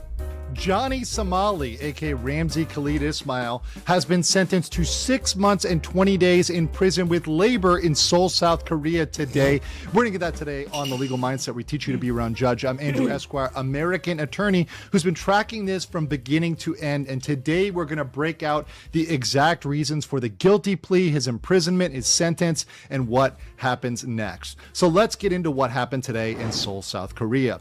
So first of all, to just get to my opening statements, Ramzi Khalid Ismail, aka Johnny Somali, was found guilty on all 8 charges. So there were 4 counts of business obstruction, 2 counts of the Minor Crimes Act, and 2 counts of the deepfake distribution. Guilty on all charges. He was sentenced to 6 months in prison with labor. That ain't shit, bro. Additional 20 days of detention and 5 years of offender Only status. 5 years, though. And by the way, when he comes back to the U.S., unfortunately, this will, fortunate for Americans, this will stick.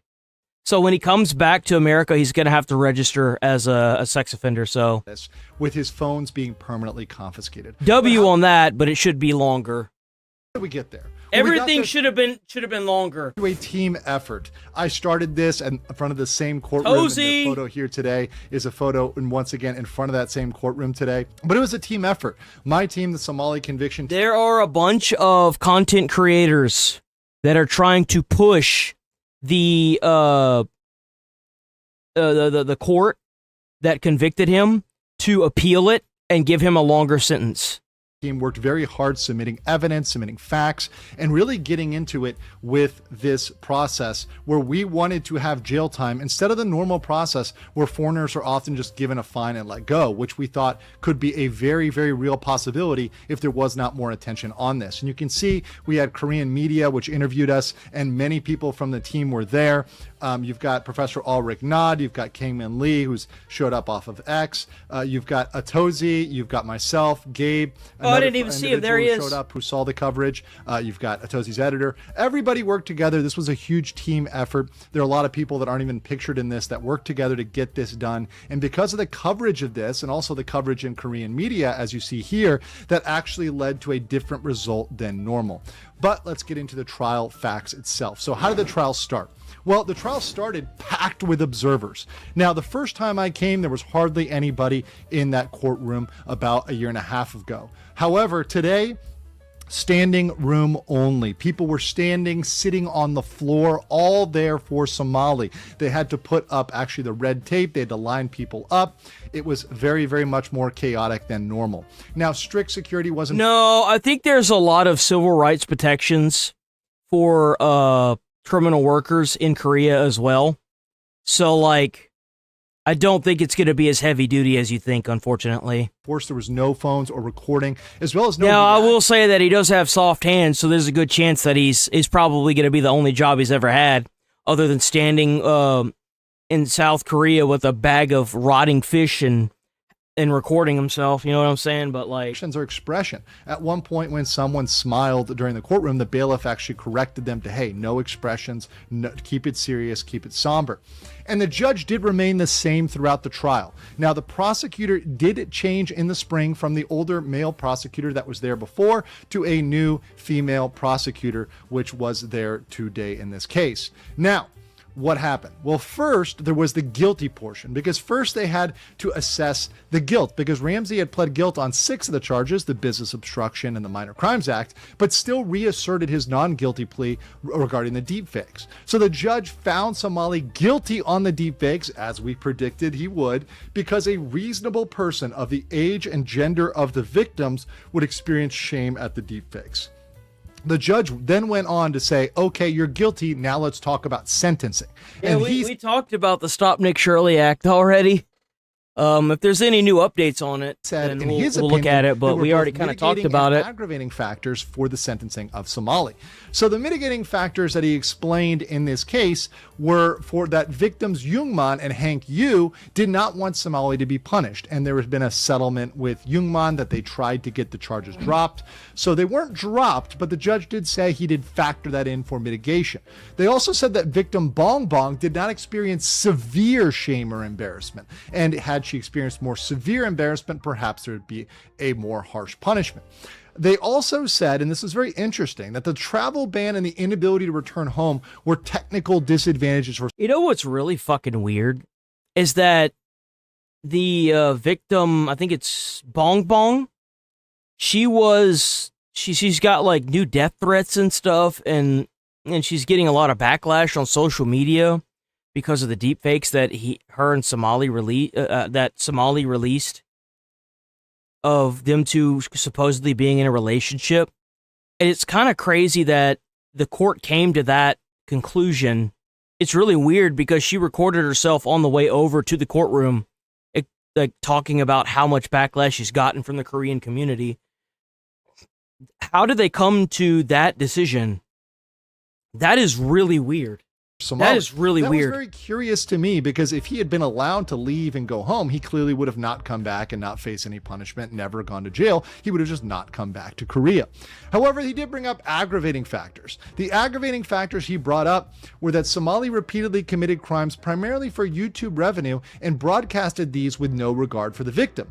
He also said that Somali showed clear disregard for Korean law. And this is something he understood from the files that we, myself and the Somali conviction team, submitted to them, showing that he didn't care about Korean law, he disrespected the judge, the prosecutor, and really the Korean system at large. He said that the Korean system is an absolute joke, and because of that, he wanted to show how much of a joke it was. Shout out to President Yoon. The judge.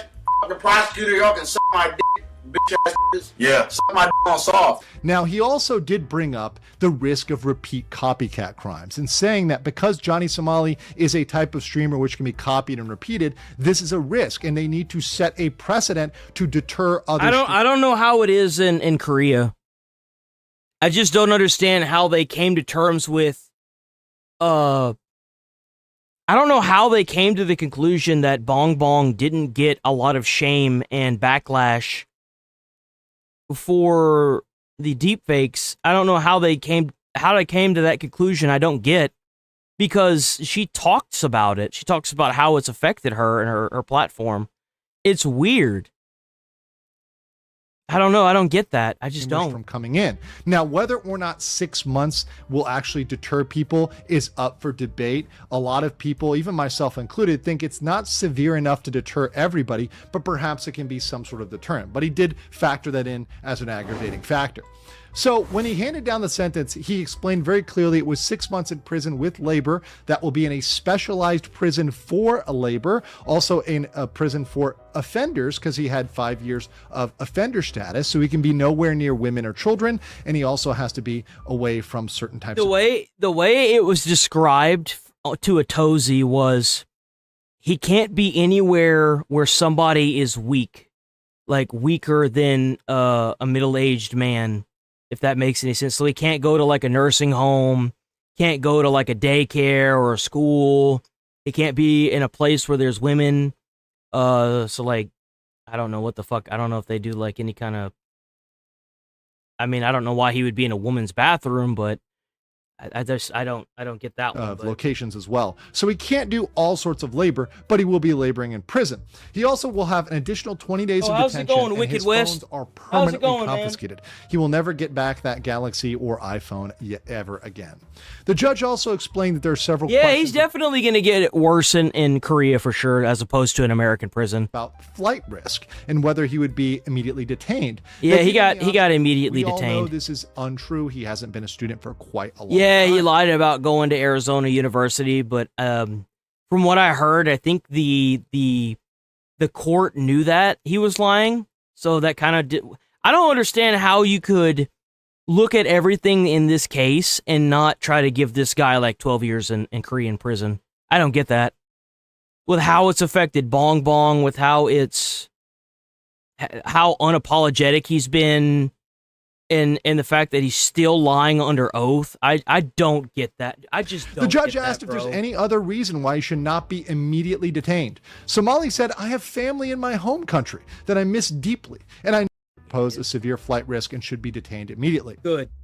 This has taught me a vital lesson. Of course, we know that's not true. We have the sexual harassment charges that were filed based on his activity during that period, and those are filed in the Eastern District. We also had several instances where he was harassing people in public, where he was insulting people, getting drunk. Oh, you know what? You're right. I didn't even think of that. Yeah, he is going to be locked up in a prison where, like, it's probably, like, you got to hand it to, like, Japan, China, and, like, those Asian-style countries like Korea. They racist as shit, bro. It's kind of funny. Like, no, that's not true. But the judge said, okay, you're really, right. None of that is relevant. We're going to find a significant flight risk and detain him immediately. So the judge then explained that there's 7 days for both Somali or the prosecution to try to appeal this. But the thing is, for Somali, where appeals really aren't going to work in his favor, is the average appeal takes about 6 months. So if Somali is angry... So hold on, wait a minute. So you mean to tell me that if this bro does an appeal and he ends up staying his 6 months in prison, right? And then he appeals it, he could end up getting more time afterwards.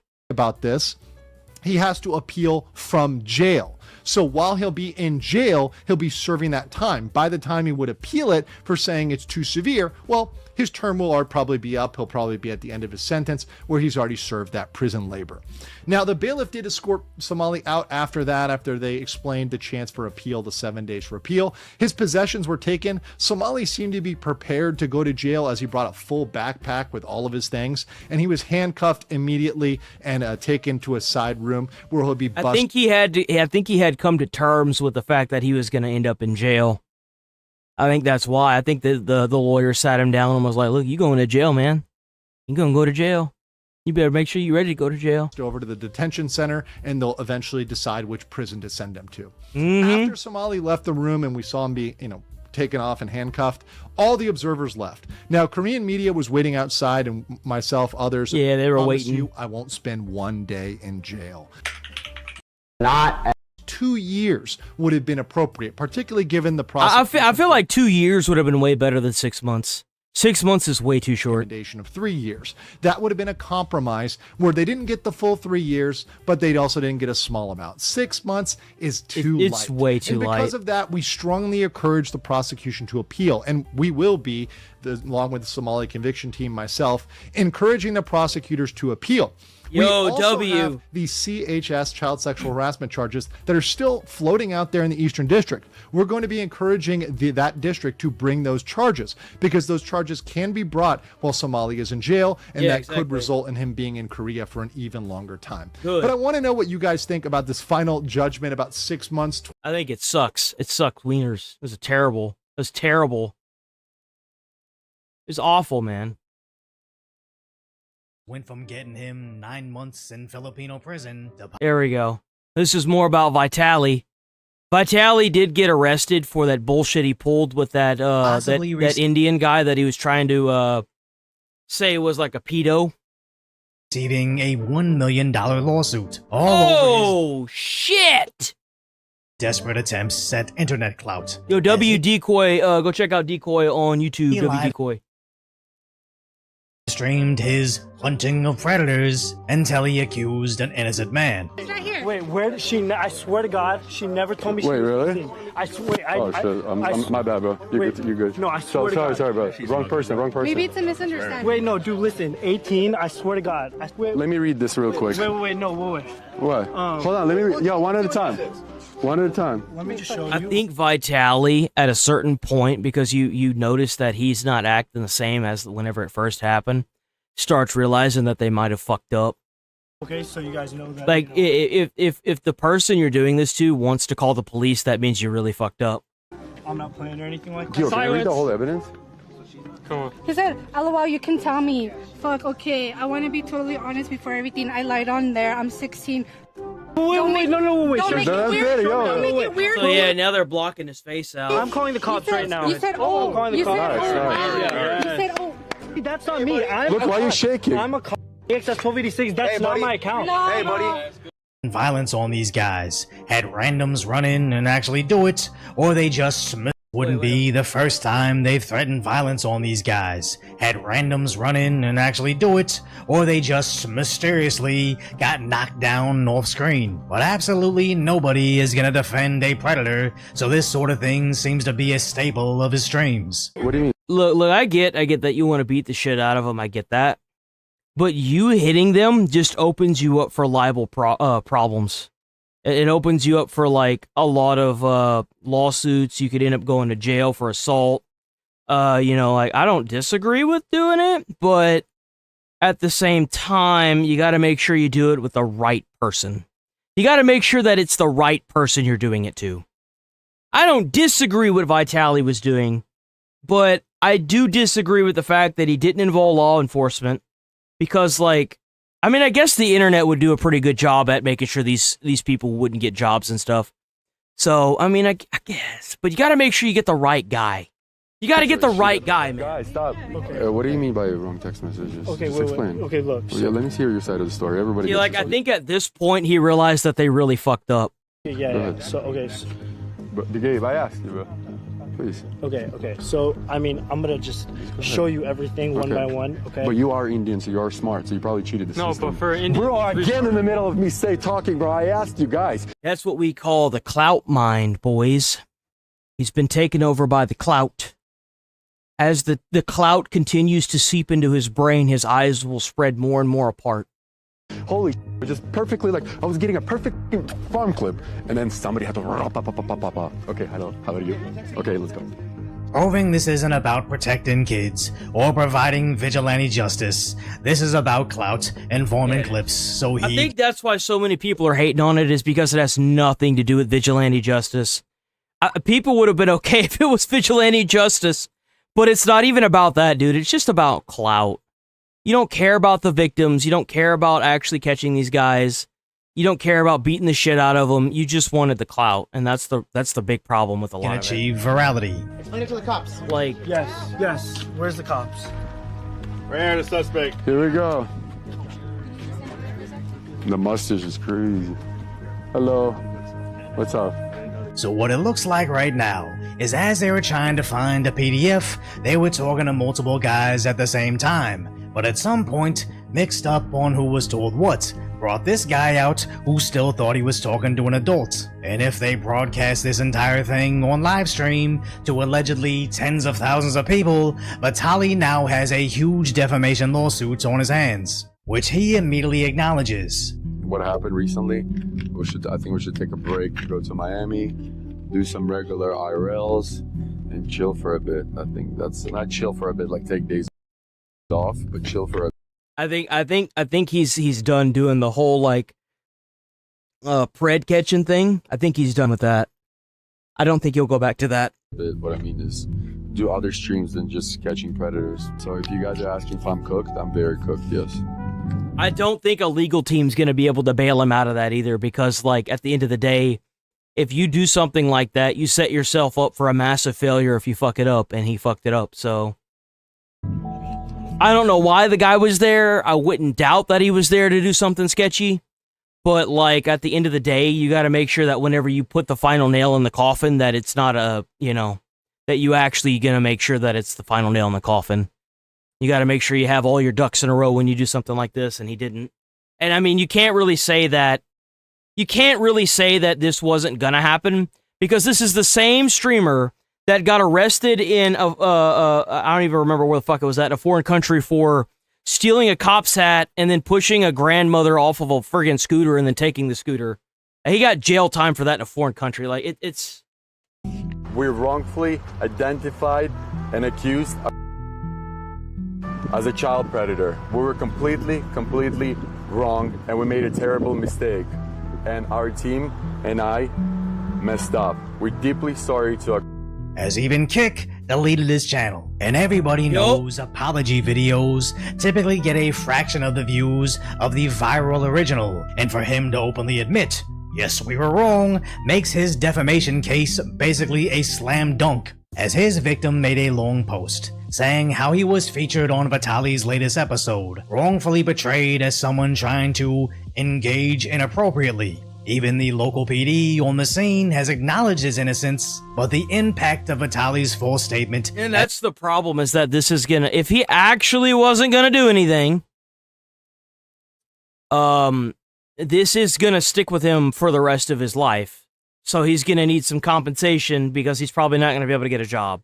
Has been significant, causing damage to him both personally and professionally, with potentially a $1 million lawsuit, as allegedly... He did get arrested for this, by the way. The, Vitaly, I believe he did get arrested for this. He's already retained one of the best defamation lawyers in the country, with rumors... Oh, yeah, the lawyer that the guy got was the same person that did, like, the Amber Heard and Johnny Depp stuff. So that's a big L for Vitaly. It's Johnny Depp's Amber Heard attorney, with other claims saying they're also suing the livestream platform Kick. And that's what— Damn, bro, this dude's not fucking around. But this really gets interesting. I feel like because of that, Vitaly should just stay permabanned. Filing $1 million lawsuit means nothing if the defendant is fresh out of prison, broke and unemployed. I know Kick pays a lot, but I can't check his live stream stats as his channel has been banned, so maybe he's rich, maybe he's not. But that doesn't matter when the lawyer will target where the real money's at, the live stream platform supported by gambling money. As another live streamer has come forward saying Vitaly's stream has caused him to be targeted too. I didn't even want to take you there. I just want to talk to you in the car first. I'm assuming your name is Asian Andy? Watch, look, let's read it out. It's almost like a pattern the platform conveniently looked away from, all in the name of being the edgier community, and now they're looking down the barrel of a high-powered attorney, putting together a case that they paid somebody to make these claims. And with the other high-risk incidents just today, Clav passing out on stream with a Yeah! Oh my god, I keep forgetting about this. Clav over OD'd on stream. Clav overdosed on stream 2 days ago. It was a light one, but he OD'd. They had to carry him down the steps and stuff. A lot of shit happened. Vitali got sued. Clav OD'd. And you know what's crazy is you think that he's a dumb kid. He is. But apparently they call it the streamer cocktail. And apparently, allegedly, a lot of streamers do it. It's like a bunch of drugs. It's like a streamer triangle cocktail or whatever. And it's like a bunch of drugs they all take to stream for like hours on end. Apparently that's a common thing. Like super common. So he most likely learned that shit from somewhere, took the cocktail, and then fucked himself up. OD, Johnny Somali finally get in prison over his kick streams. Lawyers were probably falling over each other to represent any alleged kick victims. As Asmund nothing other than him ODing is going to happen to Clavicle. There's nothing that's going to happen to Clavicular. He didn't break the law. He was in a club and he, I guess he started to OD. The thing is that there's no law enforcement that's going to be, they're not going to want to push that, because the thing is that if you push something that somebody like ODing, the issue is that now you're going to have a bunch of people that are too scared to call the police if he ODs again. So nothing is going to happen when it comes in that instance. They want you they want you to not be scared to call the police when it comes to something like that, or the paramedics and stuff. So nothing is really going to happen to Clav when it comes to that. It's a great point. These guys are like SJWs. They want money, but they act like they care about morals and ethics. Yeah. You know what's really funny? Social justice warriors, yeah. You're absolutely right.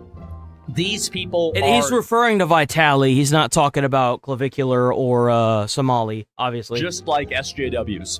They are just like social justice warriors. They're just like virtue signors, etc. They act like they care about these little girls. They act like they care about doing these things. But what they're really after is content. What they're really after is clout.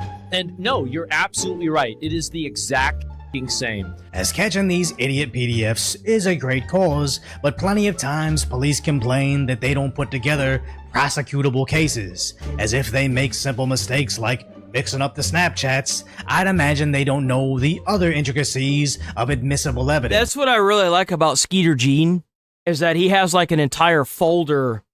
By the time, he does a lot like what Chris Hansen does. He has a folder that he prints out of all the chats and stuff. And he has it's like a disposable folder, so he can just give it out and not have to worry about it. And that's what Skeeter Gene does whenever he catches these guys, and he calls the police and he just hands them the folder. He gives them all the information they need on the guy. But if they actually cared about catching these guys, and I mean this sincerely, they should apply to their local law enforcement agencies, as almost all of them are desperately understaffed, and most of you would be actually sickened to see how low their expectations have sunk to. But if justice isn't their actual passion, and it's just internet clout, sad to say, a lawsuit where you lose everything was a long time coming, especially to somebody that just got out of prison over disrespecting the law. As Vitali's recent controversy was him in the Philippines, stealing some security guard's cap, live streaming himself messing up a restaurant, amongst other things, as he was eventually detained, where it didn't look like he was taking it seriously, until the sentencing started to get real, and they actually imprisoned him for just over 9 months. Damn! People there that overstay their visas for like 30 days, but they've been in detention for 10 years. The more I spent there, it was crazy. First 3 months, bro, I was in isolation. Solitary. A cage, room, 35 degrees Celsius, no ventilation, rats, cockroaches, and just sweating all day. Just shower after shower, buckets. That's all, bro. You'd think he would have learned his lesson, but internet clout is strangely addictive to these idiots. It's such a similar sequence to Kick's other nuisance streamer, Johnny Somali, causing nonsense in Japan, getting arrested, facing years, but gets We let out. already covered that. We gotta move on from this. Okay. So now we gotta address the Karen culture that is ravishing our nation, boys. It is time to call out the Karenism. Young women. I guess they must have just got done And watching apparently it's not just our nation either. my stream. The new feminism reshaping Britain. So it was a Wednesday night. Oh, here we go. There's a lot more of this. Dating men with different political views. They all immediately said, no, I don't think I'd even be friends with one. They don't even see you as human. And this is it. Made her a pick me. Oh, yeah. And I think that women have been totally one-shot by social media. And I think the reason why is that social media hacks women's brains, I think, in a unique way, in a different way that it hacks men's brains, right? Like with men, it's sex, but like with women, I think it's consensus. Because once you establish a consensus on something, a lot of women just automatically go and they agree with it. They're like, yeah, so true, so true. But that's not how something like that works. So, yeah, calling strike? I guess so. And so anyway, we'll look at this here. And I'll look at the Justin Bieber thing, but that's a good example. Strikingly, young women are a lot more negative about the opposite gender than young men. Look at this here. Under 30 women are 3x as likely to hold a negative view of young men than the other way around. So men don't really and this is, by the way, guys, all of the talk of ow, there's so many incels. I hate incels. Oh my God. They're everywhere now. Oh, God. Where have all the good men gone? Well, where have all the good women gone? They all fucking hate us. They hate us. And meanwhile, the amount of actual incels. So, women, we have guys, we have to deal with the incels. You understand that? We are the people that are suffering from incels. It's just that the incels are women. That's it. And take a look at the graph. The graph says this. I'm not saying this. The graph is saying this. That's right, guys. The graph. It's the graph. They created them. Yes, the femcells hurt us. They have. And there it is. Men under 30 have a 72% positive outlook on women. Women under 30 have only a 50% positive outlook on men. Women under 25, only 35%. Think about how crazy, dude. Damn. The thing is that, if there actually are, overlords, if Israel really does control the world, can you imagine how happy they are right now? Can you imagine they're like, oh... And you might think that this is a bad thing that they hate us. But remember, if they hate men, they won't reproduce. And if they won't reproduce, the stupidity will die off naturally. Please keep that in mind. Oh, bro, we have all the goyim fighting. They hate each other. Everybody's addicted to drugs. They think that if they look better, they're going to be happy. But now we're going to raise their interest rates again, and they're not going to have any money. Oh, yeah. It's a bullshit stat. I don't think it is. I don't. I think this is real. Women under 25 dislike capitalism so much they view it as unfair. Hold on. Insane to even imagine something like this is true. Young women are 26 points less favorable to capitalism than young men and feel much more positively towards communism than capitalism. That is insane. That is crazy. So they prefer communism to capitalism. That is fucking crazy. Women under 25 dislike capitalism so much they view it as unfavorably as fascism. The UK should place slavery reparations by a 2-to-1 margin. They think 43 to 40%. It is unfair that some people have more than others, and we should redistribute wealth over people deserve to keep what's theirs, even if that means others have less. More negative than young men about their careers, earning potential, and property. Now, I could give you my analysis. Yes, no more vacations. And anyway, I didn't need, like, you didn't need to do all this. Do this. I didn't need, like, you didn't need to do all this. Like, what's all this money getting wasted over nothing? So let me explain all of the reasons. Actually, let me go through everything. Feminism and socialism. Female graduates heard much more positive views about communism, feminism, and socialism, and Extinction Rebellion rather than non-grad. You see, this is weird to me. I gotta say this, because if I don't, I feel like I'm going crazy. Why are there so many more people that are advocating for communism? Is it because we're not showing it enough in schools? Is it because we're showing too little of it? Like, what is causing more people to protest in America with communist flags other than being paid by a Chinese billionaire? Like, what other reason could there be for people not understanding what communist, like, women do realize that in a communist country, women have the littlest representation, right? Like, you don't get to vote, you don't get to, some countries don't even let you leave the house without a man. You do understand that if you were in a communist country, all of your representation would be snatched away, right? You would have none. It would be a male-dominated country. I don't even understand. Like, you hate men, but you want men to control everything. How the fuck does that happen? Do you understand the, like, how do you come to that conclusion? Grads are more likely to back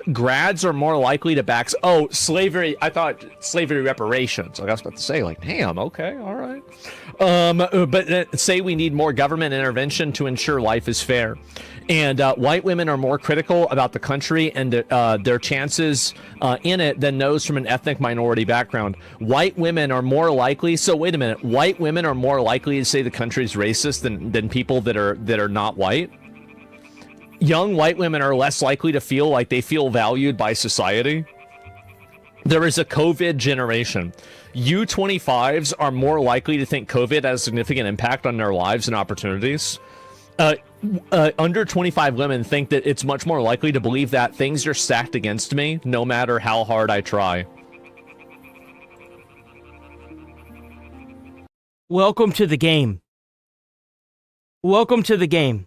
Men have been feeling that way for years now. Now that you want equal rights and you're seeing what equal rights brings and you see what men are having to deal with, what, now you have a problem with it? Yeah. It's been like that for men for a long fucking time. And now you get to peer behind the curtain and look and see what men have had to deal with. Yeah, sucks, don't it? How hard I try. Oh my god. 6 in 10 would find it difficult to date someone who disagreed on Gaza. 3 out of 4 say the same views about Donald Trump, with even more saying they wouldn't date someone who disagreed with social justice. So here's the big problem with this. The birth rates. The birth rates of these people that are super liberal like this is like 0.6. Good. It's like good. 0.6 or... This is a good thing. Do not ever look at this and say this is a bad thing. Do not. 0.8. Like, you want to talk about extinction? You're doing it. You're doing it to yourself. Natural selection, baby. Evolution finds a way, boys! So is all chat incels? Yeah, all of the incels on the internet right now are here. This is like the main... They call it the main base of operations. And this is where they get their orders from, enough, dude. on like which innocent, innocent, nice girl to harass and humiliate on today, and we'll get to that later on. Okay, don't worry about it.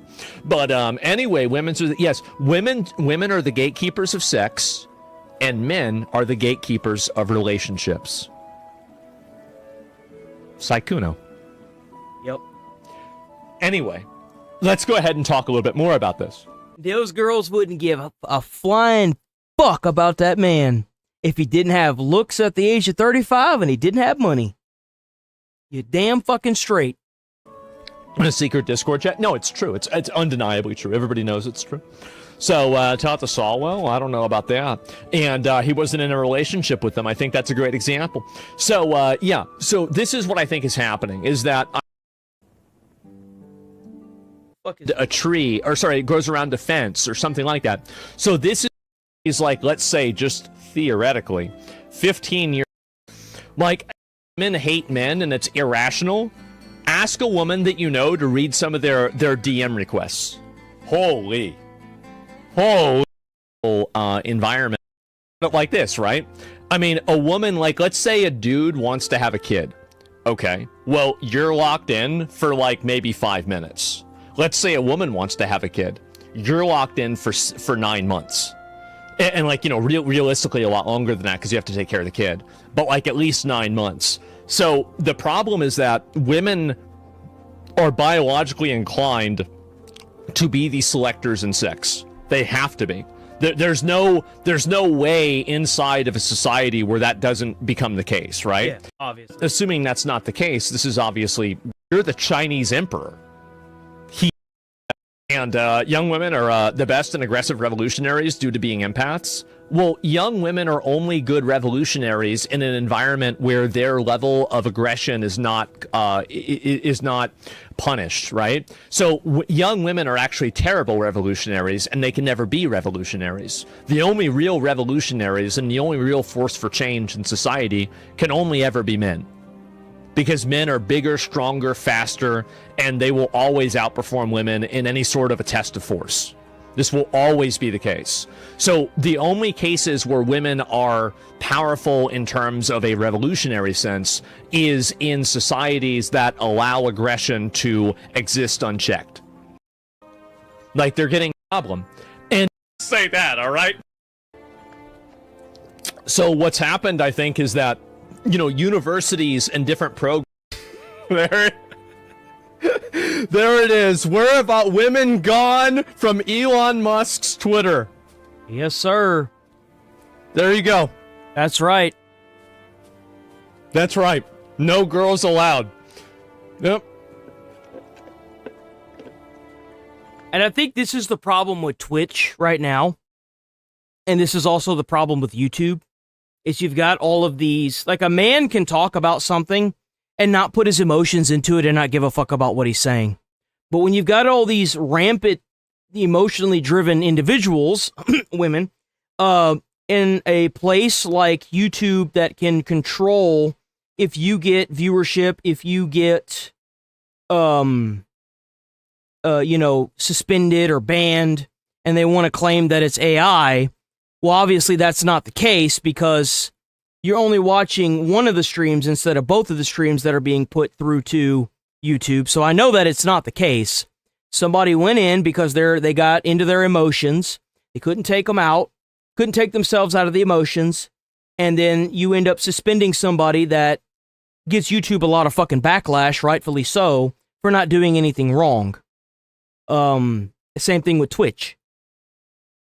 You should instantaneously fire somebody that does something like that. If they don't break the terms of service and they didn't do anything wrong, the person that goes in and does a suspension like that needs to be instantaneously fired, and you need to be forced to do a public apology. You do. Like, it's fine to hire these women, but these women need to keep their bullshit in check. Same thing with any dude they hire too. If there's any guy in there that's like, oh, I'm just going to suspend you, instantaneous termination, and then fucking an apology on social media, period. By name. Like, they should apologize by name to the content creator. You know, universities and different programs have created this artificial idea that the participation rate of men and women inside of lucrative fields needs to have parity. It needs to be equal. Yeah, but exactly. The problem there is that some fields are just going to attract more men, and some fields are going to attract more women. So the problem is that whenever you manufacture that parity, you add people in that shouldn't be there. And that's what's happened, is that you've had a lot of these people that I think have, you know, again, like look at how many opportunities and advantages and, you know, programs and possibilities and things that they can take advantage of and everything else, like internships and, you know, mentorships that are reserved for women. Exactly. They're reserved for women primarily. And, and you know what that's called? Sexism. It's sexist. Why do you give one the opportunity but not the other? Why would like? I thought we had this problem solved. What the fuck happened? Like what the fuck happened here? Oh well, because I'm a woman and I work at a desk. I want to be paid as much as blue collar. No, that's not how it works.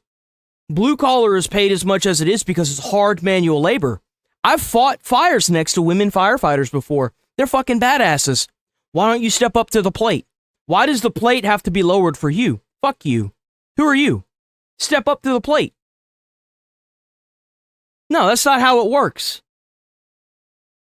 These DEI programs that were made during the 4 years of Biden were all designed to disenfranchise white men. That's why you had these diverse hires and the government paying for diverse hiring everywhere.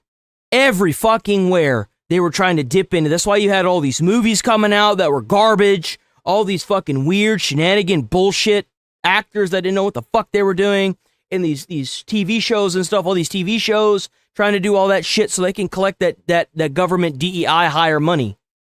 They disenfranchised white men for this, and it mostly benefited, and I want to say this very clearly, it mostly benefited white women.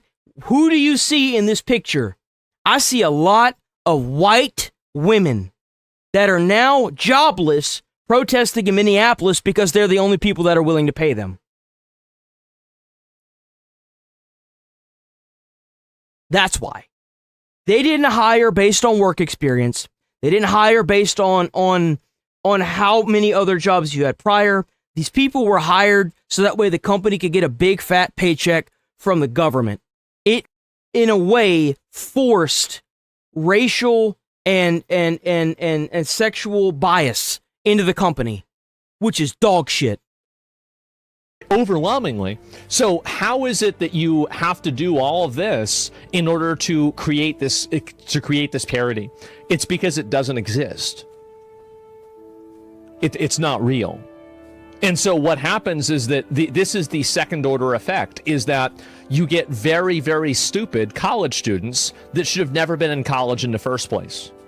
And the only reason they probably were in college is because of a lifetime of preferential treatment, advantages, and systematic, basically benefits.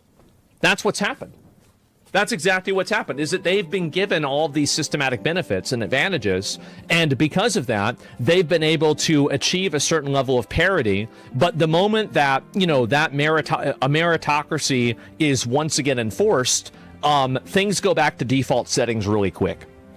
And I want to say that there are obviously some women out there that have busted their ass to get in their position. Some of them actually should be there. Obviously, that's the case. Like, if you're a lady that goes through the time and effort to actually get where you need to be, or let's say you were a DEI hire, but come to find out you're more beneficial being there at the company so they don't lay you off, like W worker, that means that you're actually putting in the time and effort and you're taking your job serious. You're not trying to find new reasons to keep your job. You have a reason to keep your job. Seriously, like, I'm not trying to disenfranchise all white women. I'm saying that a lot of women that got into some jobs obviously didn't belong there. And that's how we ended up with the skullfuckery that was the past 4 years. And you can look at IQ distribution with men and women. You can look at everything. And the thing is that a lot of the stuff that I'm talking about are things that nobody else will ever say. Nobody else will ever say a lot of this stuff. And the reason why is because it's politically incorrect. Yeah, fuck that. And you try to build... When you try to do this... I told my sister about IQ curves. They were mad. Yep. I mean, the thing is that gender is real. Differences between as more.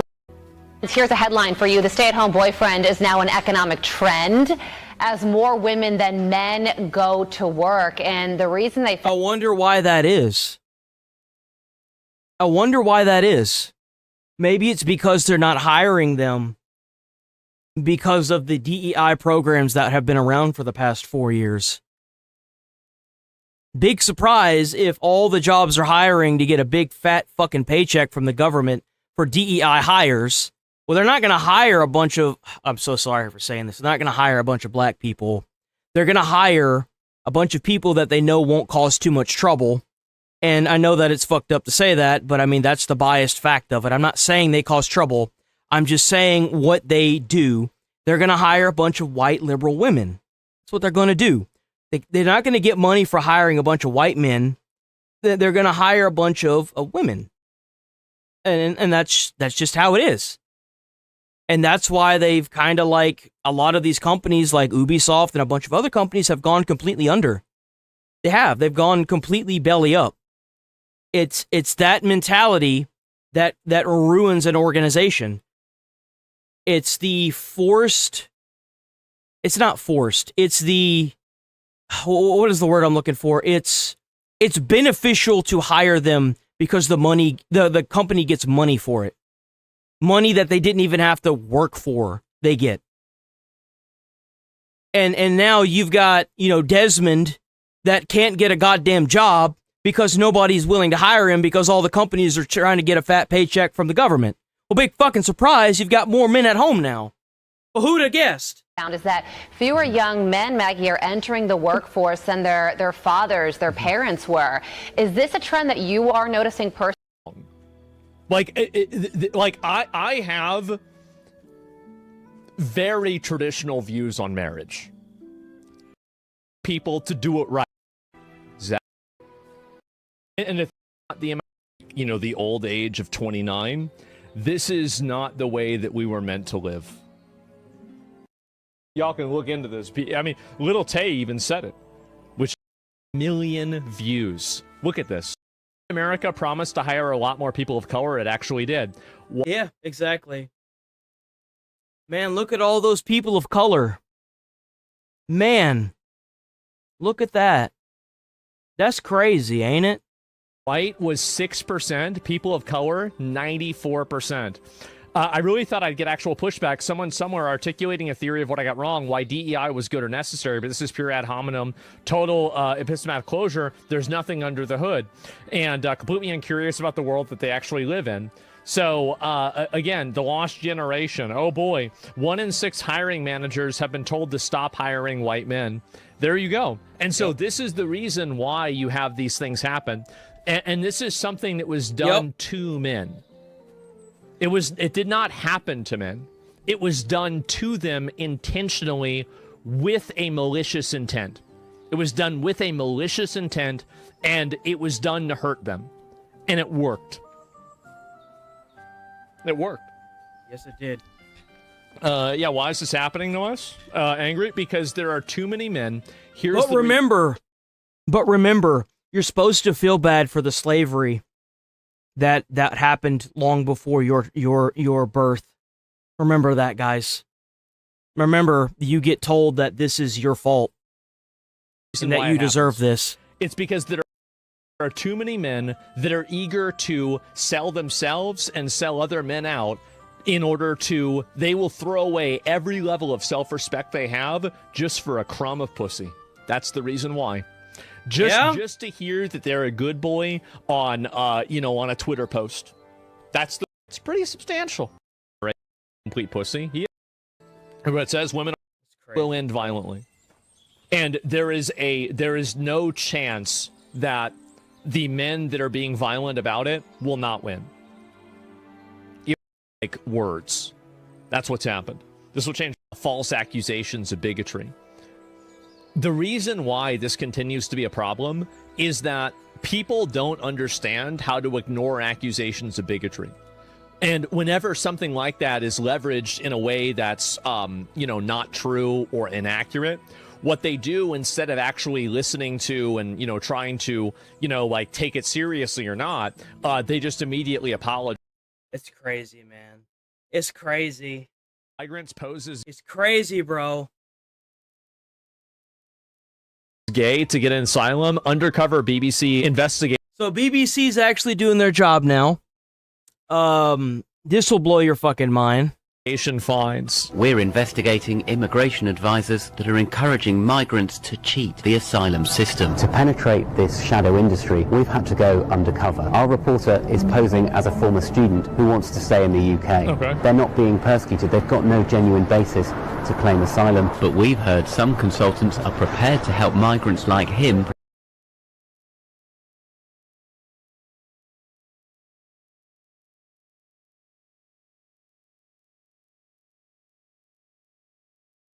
So why do you leave a comment, sheepy boy? If you don't like the stream, why do you leave a comment? Why even engage with the content? Why not just scroll past? Why not just leave? But we're gonna get to the bottom of this. Why even engage with the content? Why not just scroll past? Why leave a comment? Is it because you're just too smooth-brained to figure out that if you leave a comment, you're gonna get more content by it? Like, sounds to me like this dude's tired of taking fat L's from Trump's administration. We should just ban him and move on. There's not much brain going on there anyway. Pretend to be gay to stay in the UK. What do? You have to show up with like a Village People t-shirt? You have to be a fan of Assassin's Creed Shadows? What does being gay look like? Hello? I wonder. After putting out some feelers, our undercover reporter's phone rings out of the blue. Someone's got in touch from a number that we have not got saved. And then, I don't know who this person is, but her name is Tanisha.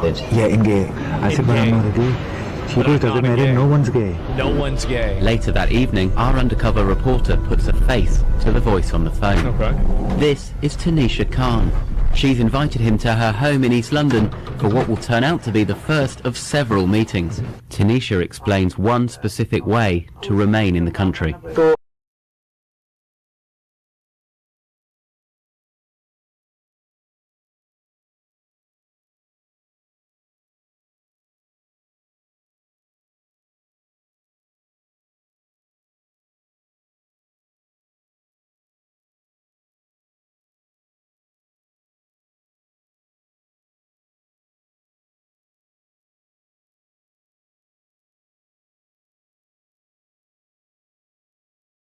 I'm only going to give you one warning.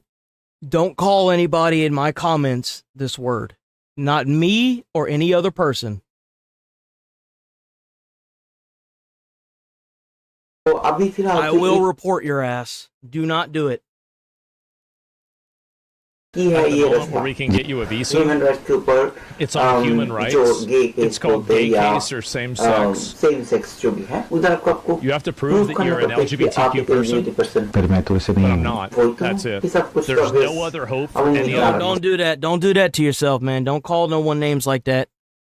YouTube cracks down on that heavily. Do not use that. Do not use that as a slur word in YouTube. Now, you could probably do it on Twitch, but you can't do that on YouTube. There's a reason why most of your comments have been held for review. You got to be careful on YouTube. You got to. For a fee, Tanisha offers to provide evidence to support the fake claim. So you just get let in if you're gay? What the fuck? How does something like this... So it's like, I get what you're saying, but you can't... If I misinterpreted it, someone else will too. That's why. Just don't do it. Don't fall in that trap. happen? I will fully prepare you, compiling a comprehensive package for you, including photographs of you at I don't. It's because YouTube's filled with a bunch of pussies. That's why we just clubs. Guys, does anybody here like going to a club? I've got bad or good news for you, depending. You're gay. And various other pieces of supporting evidence. Look, this guy's listened to Creed on Spotify. It's easier to get away with saying it, as long as you're not saying it multiple times. But when you type it, that's all way harder to get away with. Because AI is gonna skim the video and the stream and be like, I didn't feel anything because it's AI. But like. 632 hours. Oh, no, let him in. No, we know. Say no more. Asman missed this, but in the full video they actually explain how this is massively widespread. You think you've seen it all. So you mean to tell me that these people they go to a foreign country and then they immediately plead as gay so they can stay in that country even if they're there illegally and they get granted like amnesty? That's bullshit. That's dog shit, man. Like, what? And then you see something like this. Our reporter makes a down payment of £150 to become a client. He's invited to attend his first meeting. Here, Tanisha isn't just one of the group's advisors. Yeah, don't type the G word. Attraction. I should honestly put a restriction on it is what I should do. Because, like, and it's not necessarily just the you thing, but when you type it, it pulls that part of the stream particularly.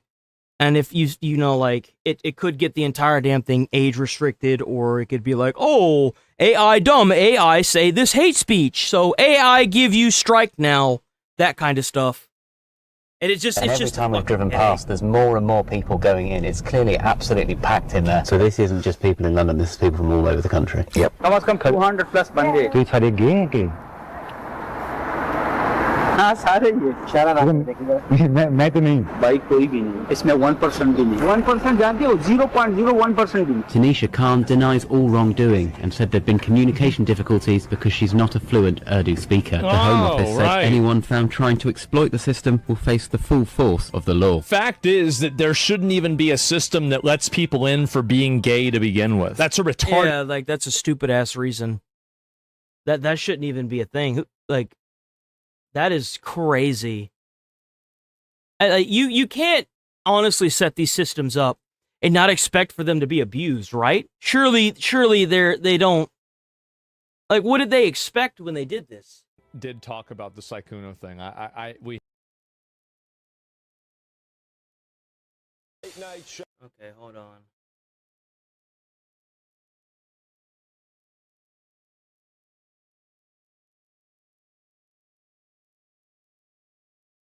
What the fuck?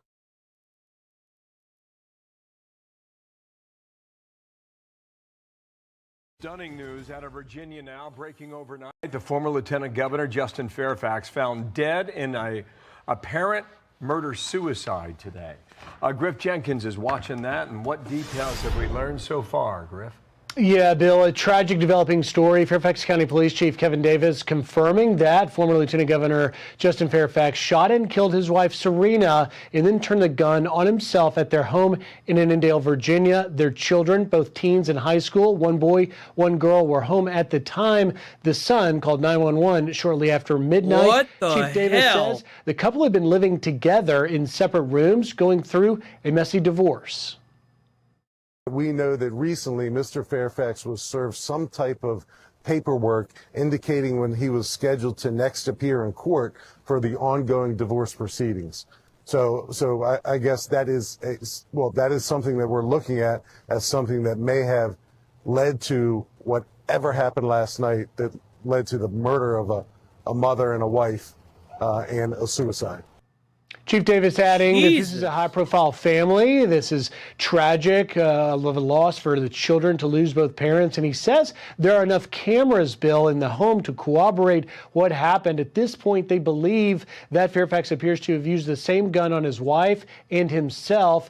Police also noted that back in January, the wife made a police report alleging assault by her husband, Justin, in the house, but police determined that was not proven to be the case. No charges were brought. You'll recall Fairfax was lieutenant governor from 2018 to 2022 under Virginia Democrat Governor Ralph Northam, who issued a statement to Washington Post saying, "Pam and I are devastated by this heartbreaking news. I had the privilege of getting to know the Fairfaxes while our families served together." Justin Fairfax, once viewed as a frontrunner for... What was Fairfax? Was he Democrat or Republican? I mean, that doesn't really matter. It's still awful either way. Was Fairfax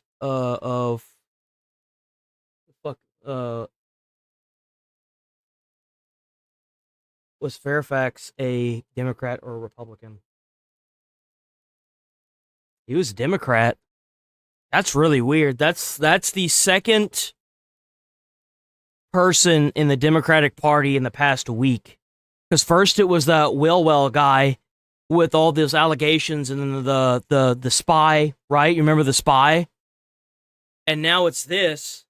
Governor, he had sexual allegations made against him in 2019 that had dated back to 2000 and 2004, Bill. He still ran in 2021, but he came... What the fuck? Is this just like a reoccurring theme with these guys? What the fuck? Came in fourth. It's a developing story. We'll bring you more as we get it. This used to be a Republican thing, bro. Like, what the fuck? Oh, thanks, Griff. Good to see you. Griff Jenkins on that story in Washington. That's weird. That's really fucking weird. Be sure to like and subscribe for all the Fox News latest on YouTube and catch full... That's really weird, man.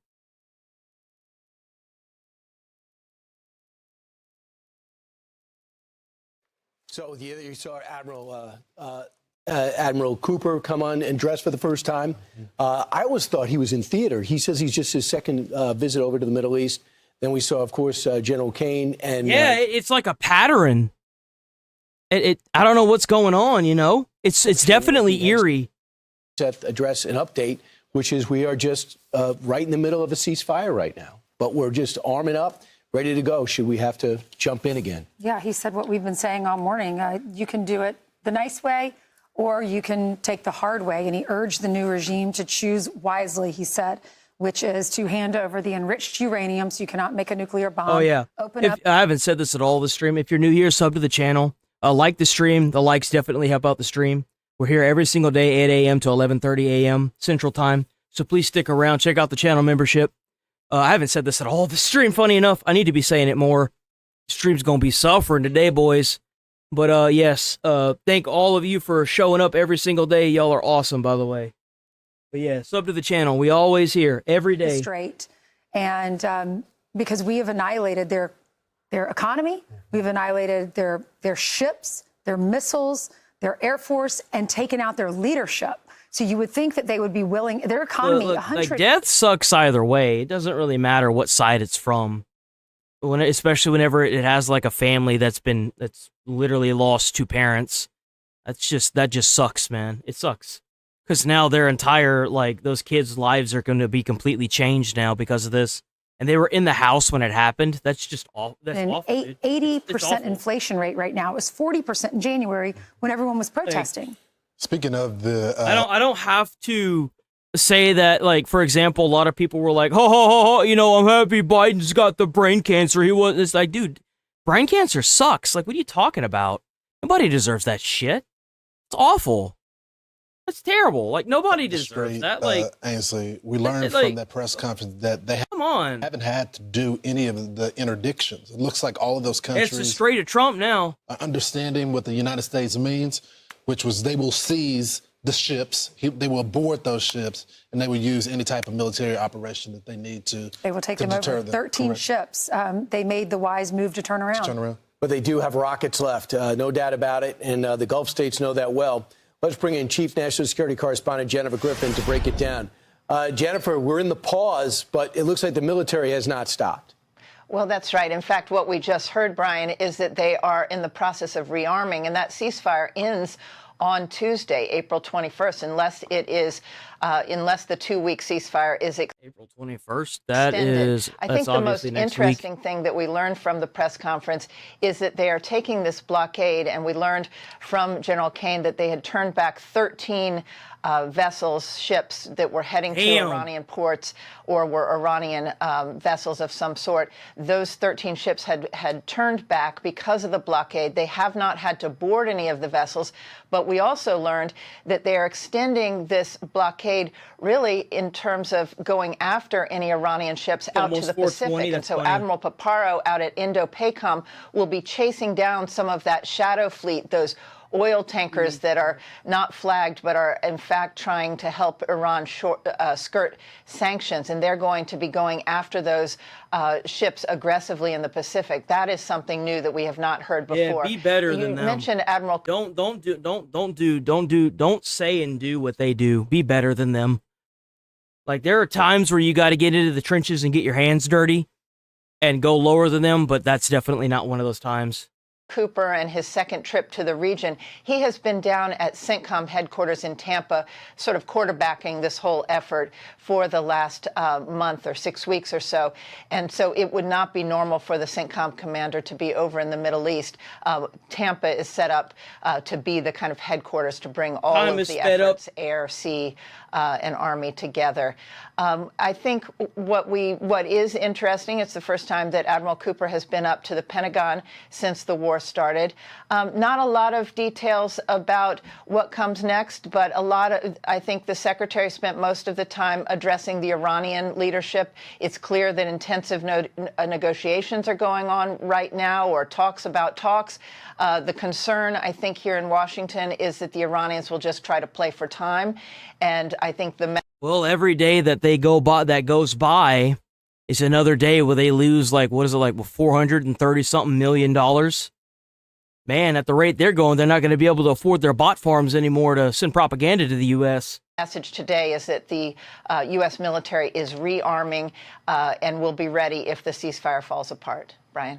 Jennifer, can you put into perspective, though, as it relates to those ships that they turned around and they're waiting for them, how much of an impact Iran not getting those ships, the financial impact that it's going to have on the Iranian regime? Well, it's a good question, Lawrence. I think that what's going to happen is that the Iranian people, because they're going to keep printing money out, and they're going to have to, become accustomed to losing $400 million a day because of the strait being closed to them, that now they're going to have to realize that their Iranian people aren't going to be able to afford any more food, and then they're going to have to deal with a lot of disgruntled, starving people. And last time I checked, being hungry and being oppressed by a country makes you do some crazy things. Let's just say that.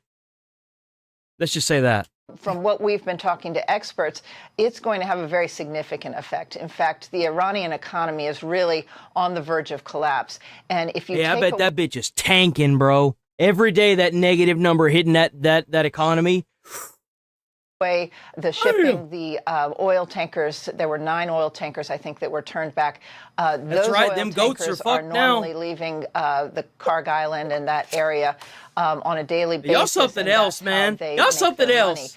We spoke to one expert who said that if this goes on 2 weeks longer... Yeah, guys, they're not going to have any more money to make AI propaganda anymore. What are they going to do? Oh, no. Well, don't worry. America's got plenty of footage that you can show the Iranian people what's going on. Don't worry about it, man. There's plenty of footage that shows what America's been doing. Just pull up, spend a lot on Fox. Oil capacity. But if you don't like Fox, I mean, I'm sure CNN has showed a bunch, too. Get the oil out of those ports. We saw this in Venezuela. If they can't get it out of those ports, they'll have to turn off their kind of... You see, what's crazy is that China would send them food. And then you know what would happen? Their regime would take the food and charge them an outrageous amount of, an exorbitant amount of money to get the food. It's not a matter of them having the food. It's a matter of it costing so fucking much that nobody can afford it and everybody's starving. Oil pipeline. That's what it is. Backs up the whole system, and then really you're going to see the economic collapse come rather quickly. So I think the next 2 weeks are rather crucial for the Iranian economy as well as their oil supply. Definitely. Jennifer, thank you so much.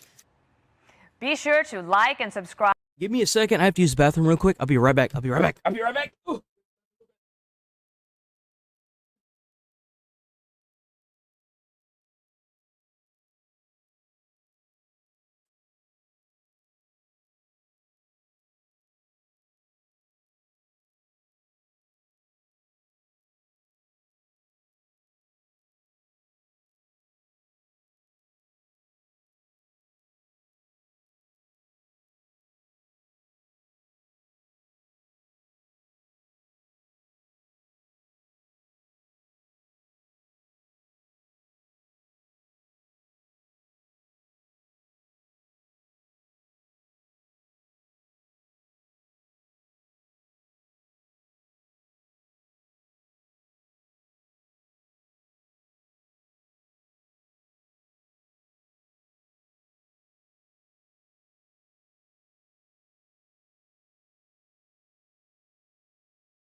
Okay. Oh, I'm back. Oh my god. I made it. All right. Boop.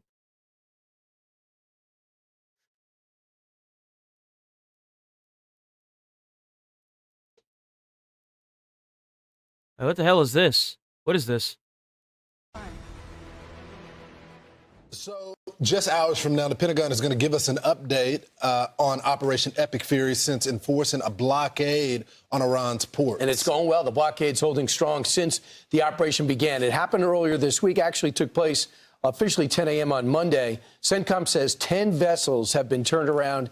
0 ships have broken through. That includes China and Iran. And this comes as a new report says that Iran might have just 2 weeks of onshore oil storage capacity left.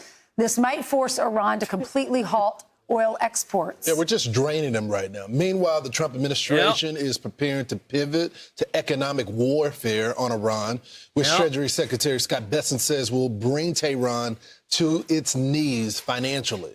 Yep. We have had maximum pressure on... Bombed all their shit and took away all their toys. We yeeted and deleted their Navy, their Army, and their Air Force. And now we're going to cripple their economy. Man, this is rough for them, ain't it? On the Iranians, both on blocking payments into the Iranian state and... So they froze the banks. They froze the banks, guys. Holy shit. They actually did it. They froze the banks.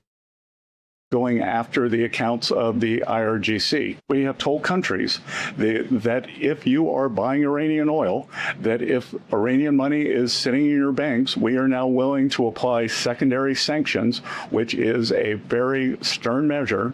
And the Iranians should know that this is going to be the financial equivalent of what we saw in the kinetic activities. So for the latest on the ground in the Middle East, we turn to Chief Foreign Correspondent Trey Yanks. Trey, what's going on? Yeah, hey guys, good morning. Bro, do you realize that there's a good chance that they pre-planned for Iran taking the Strait? And what they did was they let Iran take the Strait and let all these economies across the world suffer to show what, like I said this a little while ago, and and show what the Iran government is willing to do in order to win. So that way, not only here's the kicker, it's a double tap. So they took the Strait of Hormuz and prevented all flow to every other country in the world, right? And then they narrowed it so that way only certain ships that they want could go through, right? America took it, knowing that they would do it, blockaded it, and is now only letting ships that belong to American assets in America through and keeping all the stuff from Iran there, or for Iran there. So these guys got double tapped before the chess match even started. It's brilliant. Because everyone was like, well, why didn't he think about the Strait? Why didn't he think about the Strait? And I'm like, dude, there's no way. There's no way that somebody that's able to get Maduro out of bed with his wife and get up out of there without losing a single American life didn't have this planned already. So they took the strait, bottlenecked it, and we just took over the bottleneck. That's literally what we did. They made the checkpoint and we took the checkpoint. They did all the legwork for us. That's crazy.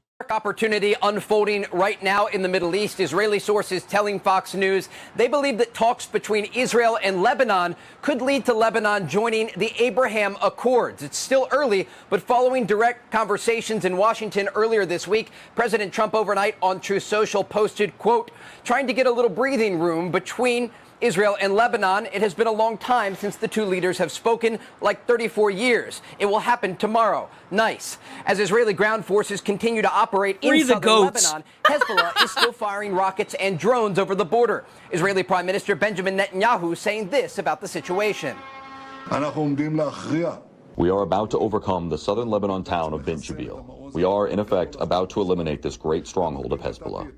At the same time... Bro, they're killing all the Hezbollah? Dude, holy shit.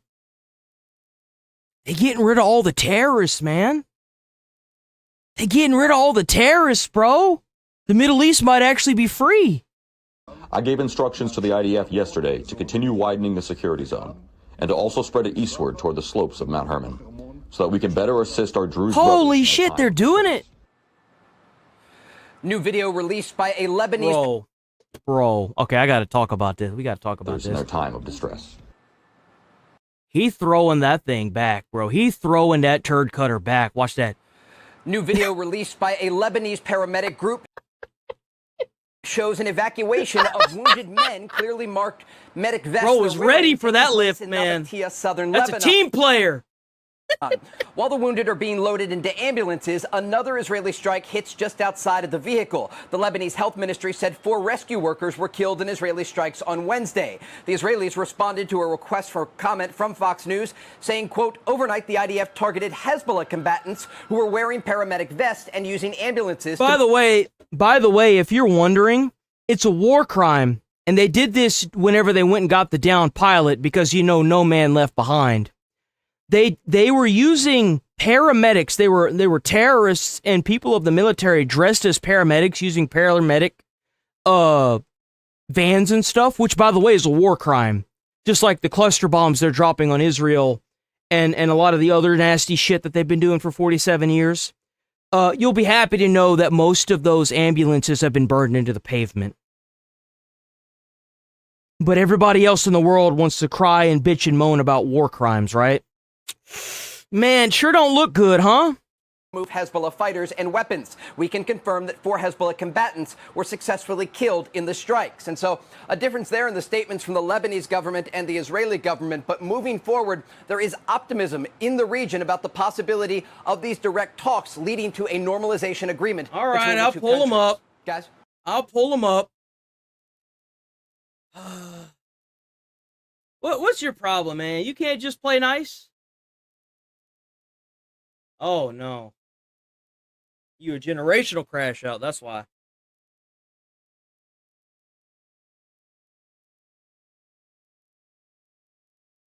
Bro, you do realize you're from a third country, right? A third world country?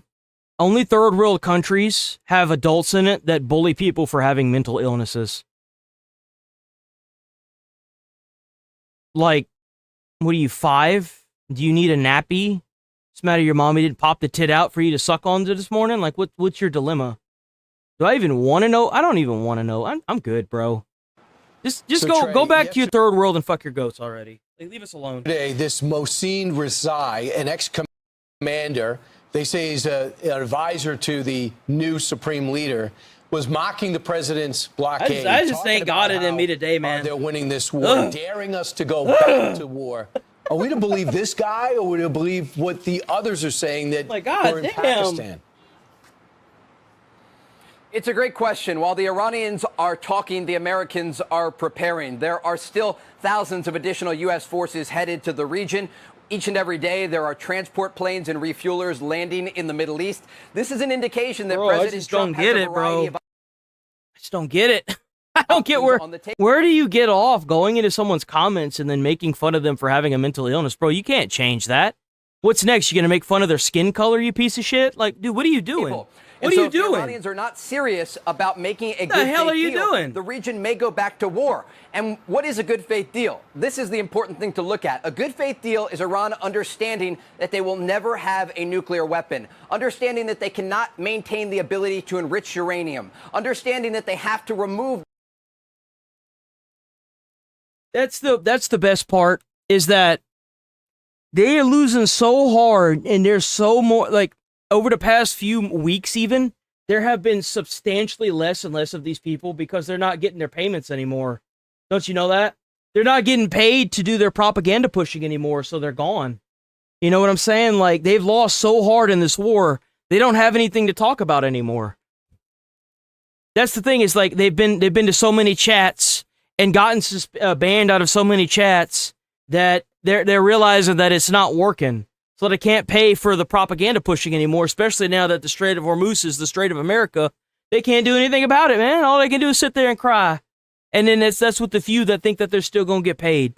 Man, maybe you just ain't, and maybe it hasn't registered to you yet if you're trying to propaganda push that your payments probably ain't going to go through. I'm sorry. Like, you're not going to get paid to do it, man. Deep underground in the aftermath of Operation Midnight Hammer from their country.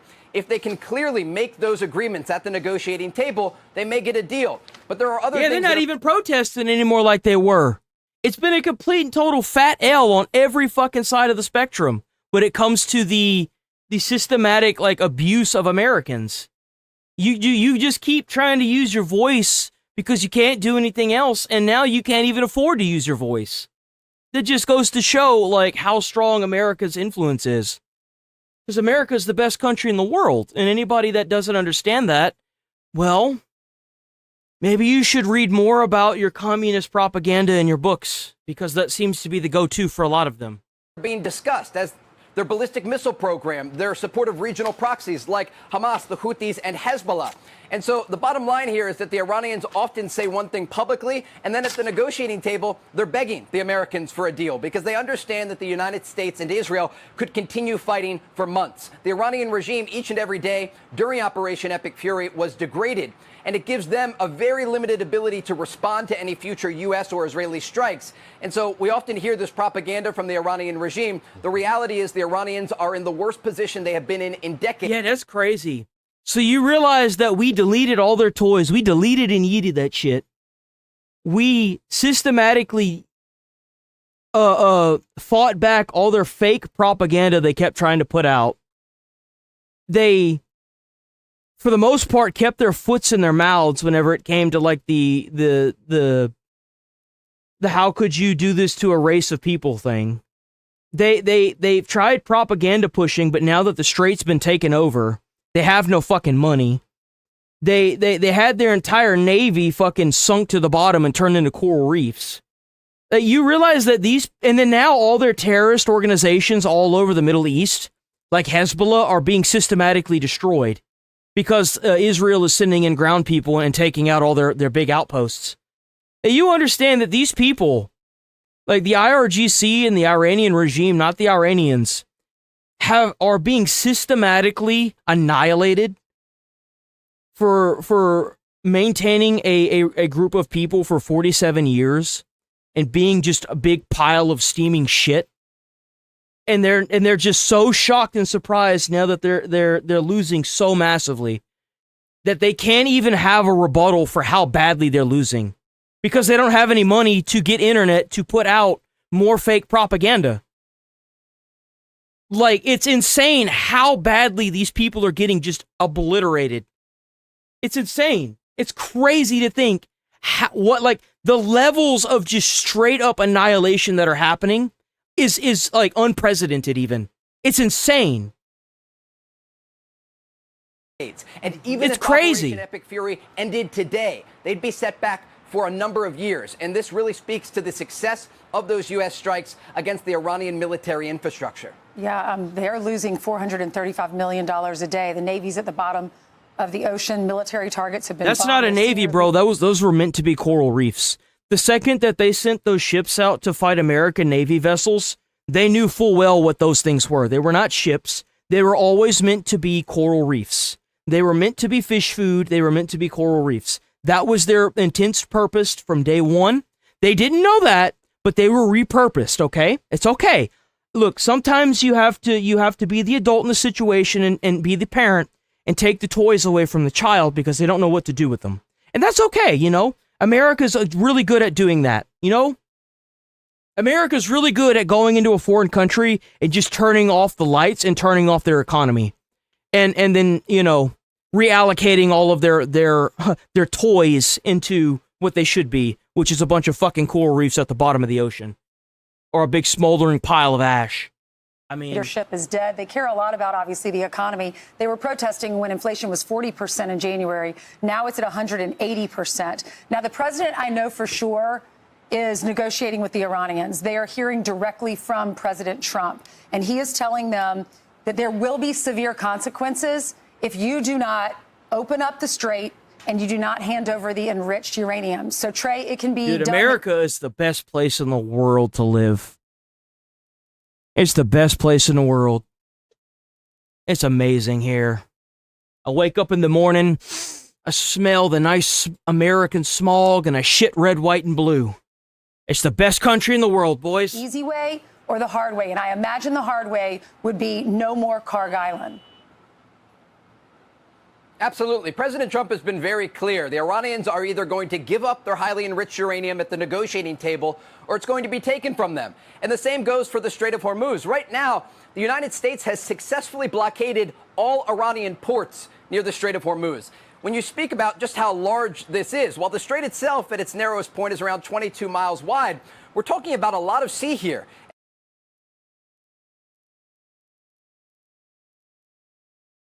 What happens? Oh, wait. What happens? God damn this piece of shit. What happens when the bombs stop and Iran rebuilds? What happens when Iran inevitable use of terrorism against U.S. and our allies? Then you start cracking the sun over their civilization, and you turn everything into ash. Just like we did to Japan. That's what you do. How is this so hard to comprehend? You just keep cracking the sun over their infrastructure, over their buildings, and eventually they're going to stop. That's what you do. It's not difficult. We've already dealt with the race of people that had this mentality. They had kamikaze pilots and hand grenades that they would run at American soldiers with. And you know what we did?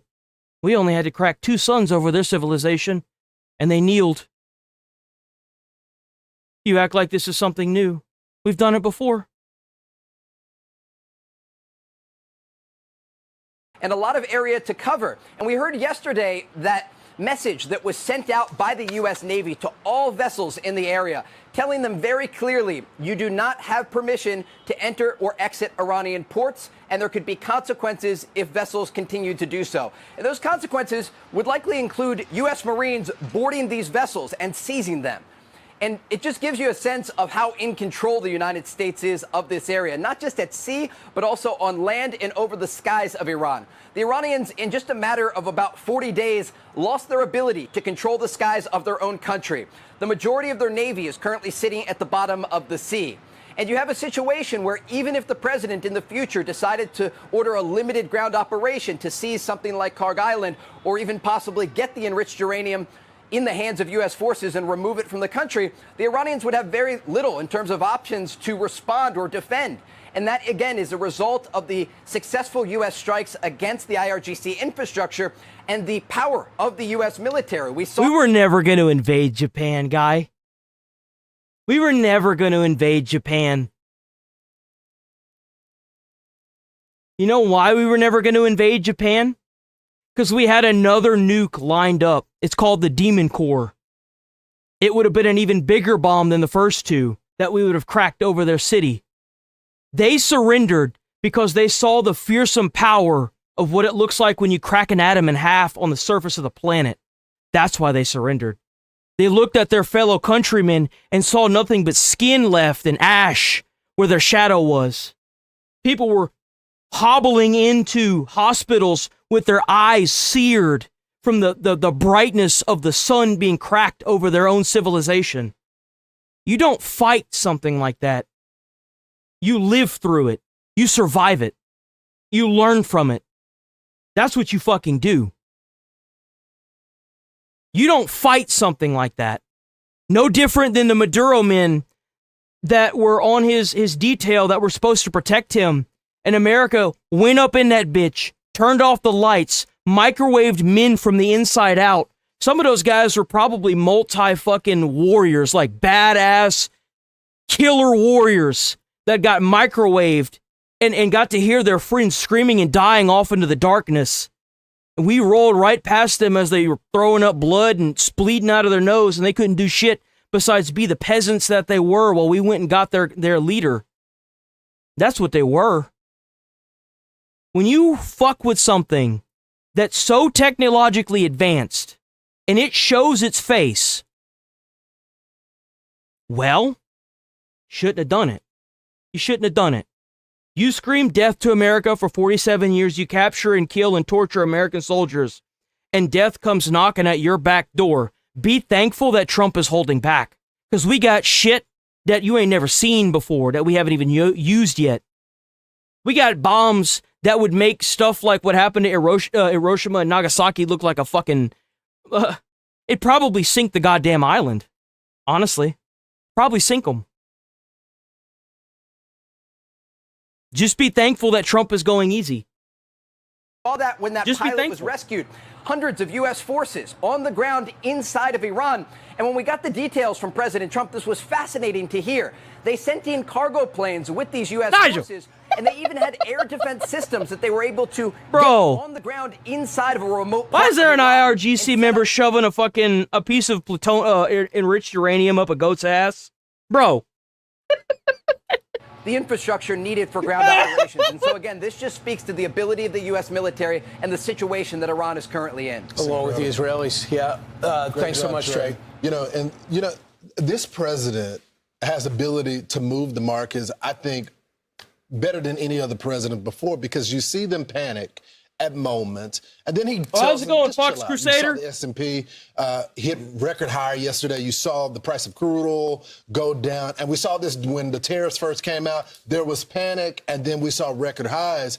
And I think people are starting to realize that we have control, not just from a military standpoint, but a financial standpoint. China is now coming to the table to put some pressure on Iran, and they're freaking out. They were freaking out because of our military, but now they're freaking out because, as you noted, Ainsley, the people are upset because they see this financial aspect of this getting ready to crumble down on their heads. Yeah. That's crazy. Be sure to like and subscribe for all the Fox News latest on YouTube, and catch full shows streaming now on Fox One.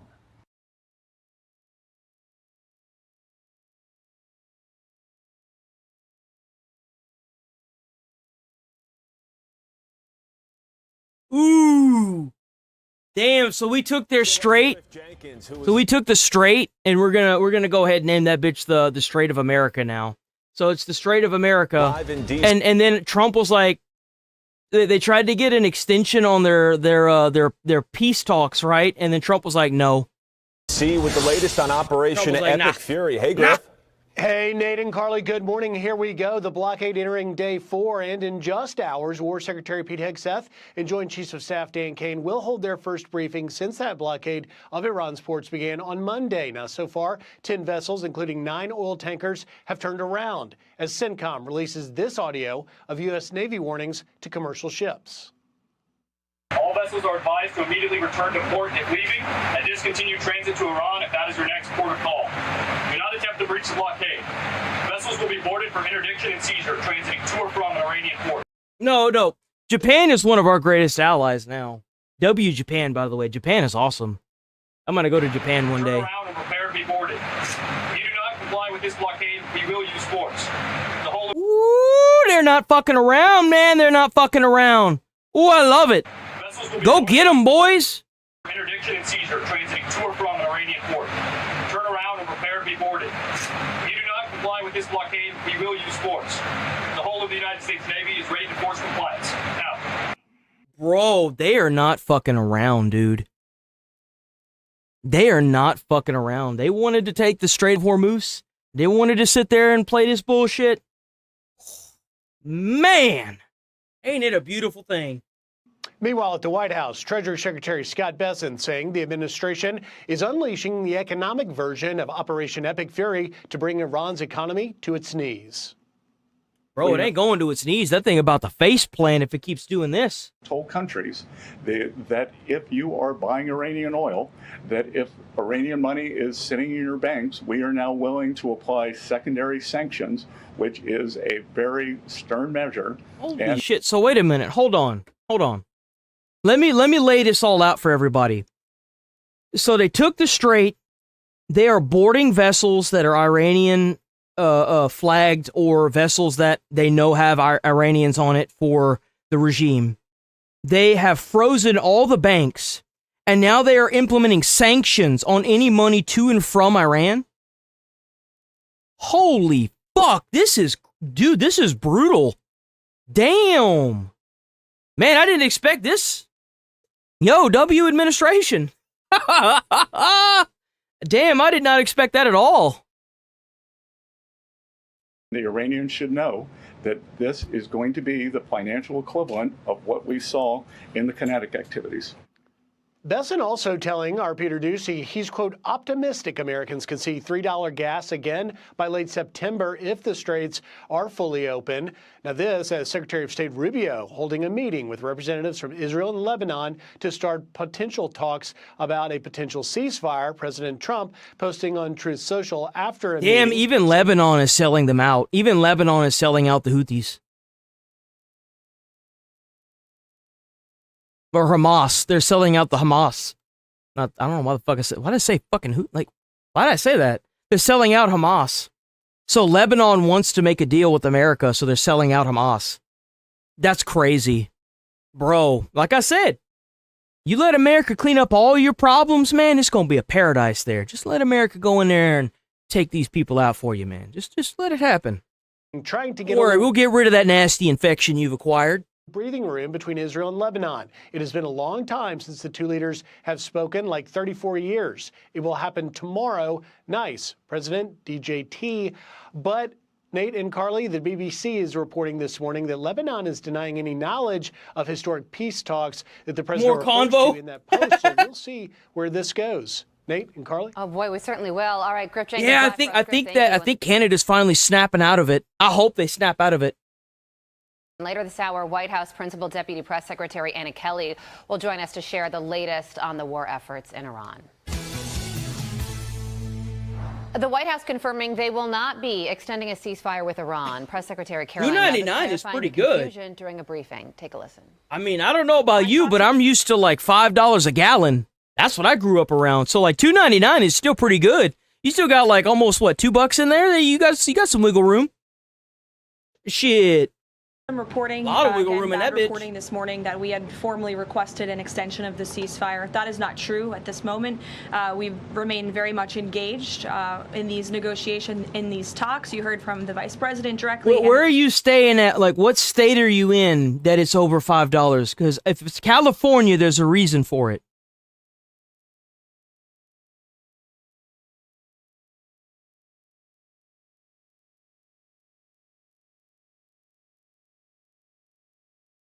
Climate taxes?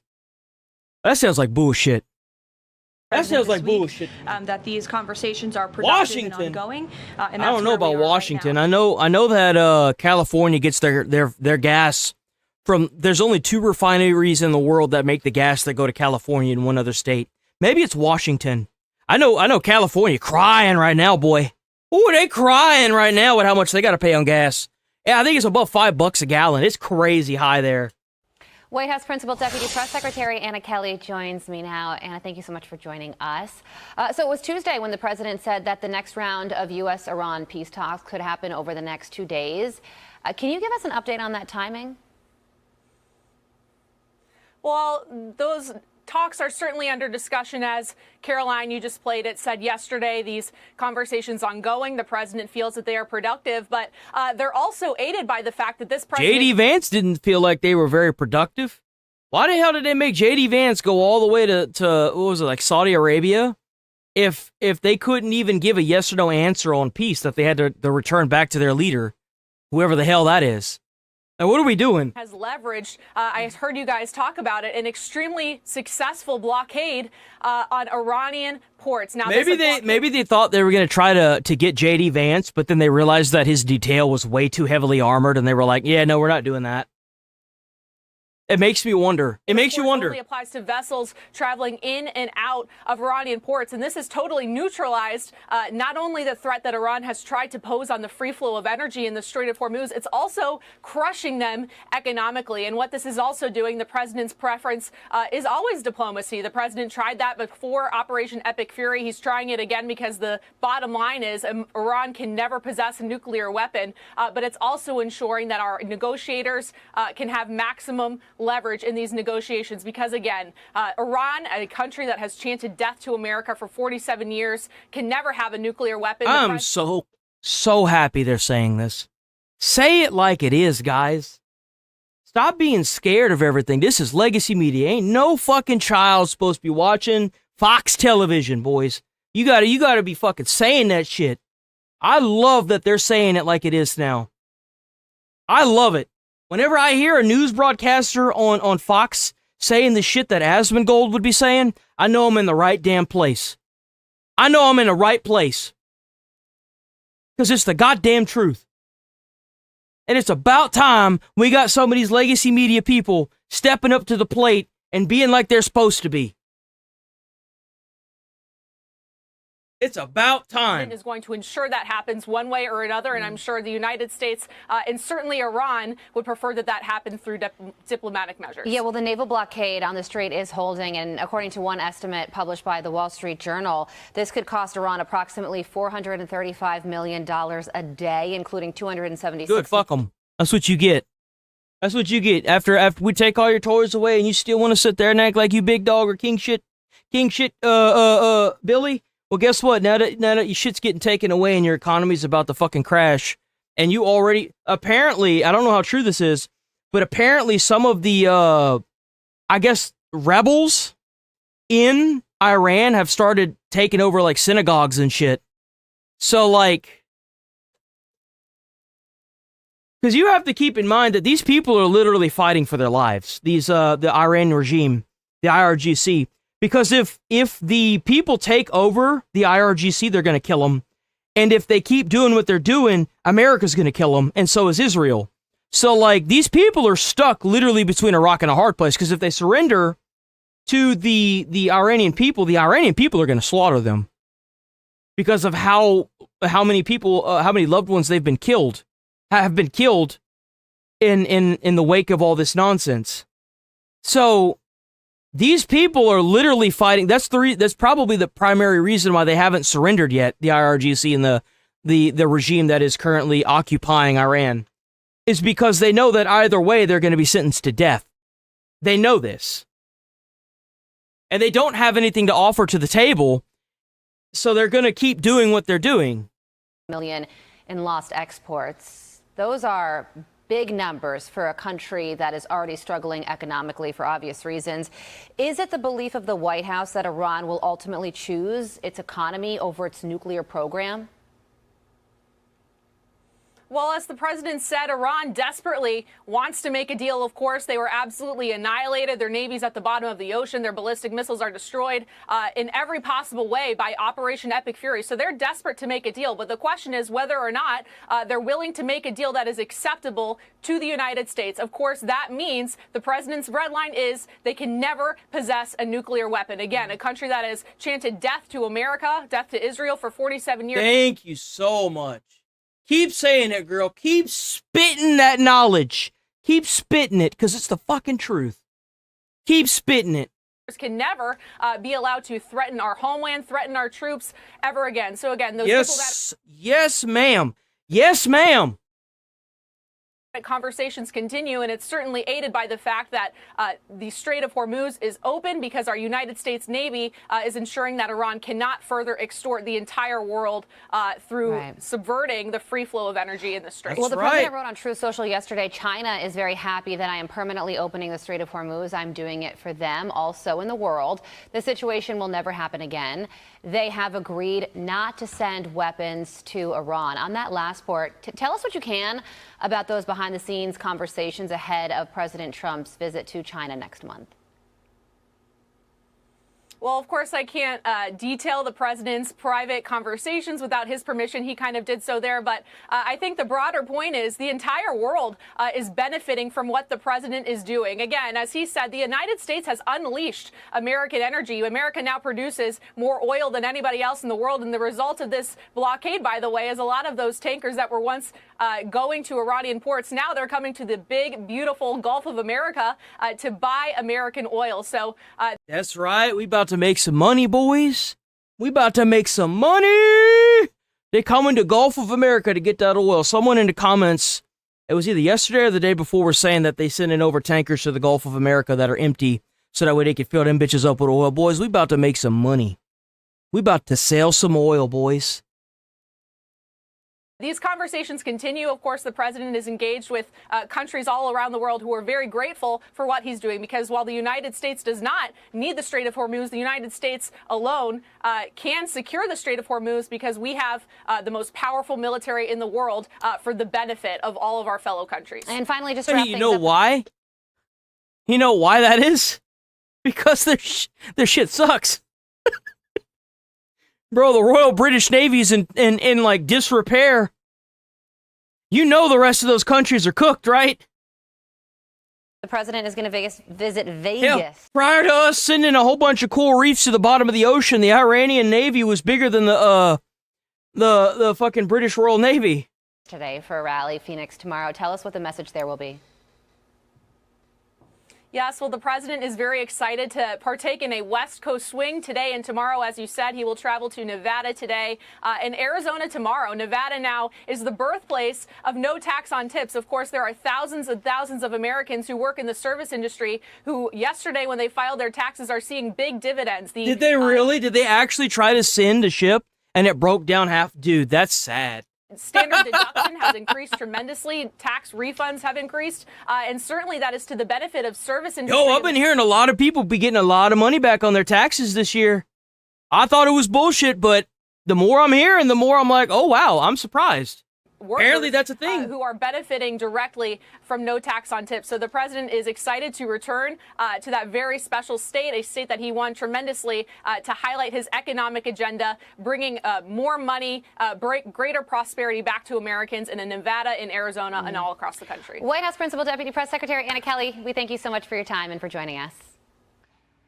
Be sure to like and subscribe for all the Fox News latest on YouTube. One more video. Let's see what else we got here.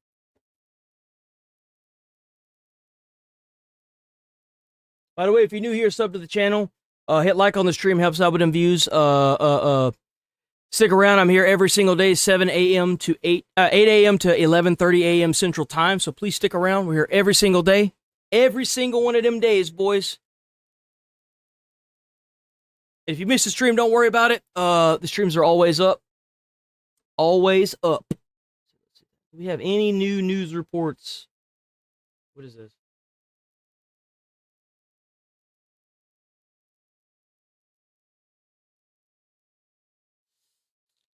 Let's see.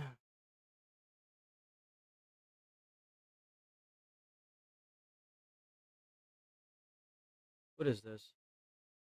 Joining us now, Mark Wayne Mullen joins us for the first interview since leaving the Senate for his new role as DHS Secretary. Mr. Secretary, it's great to see you. How's that campus up there?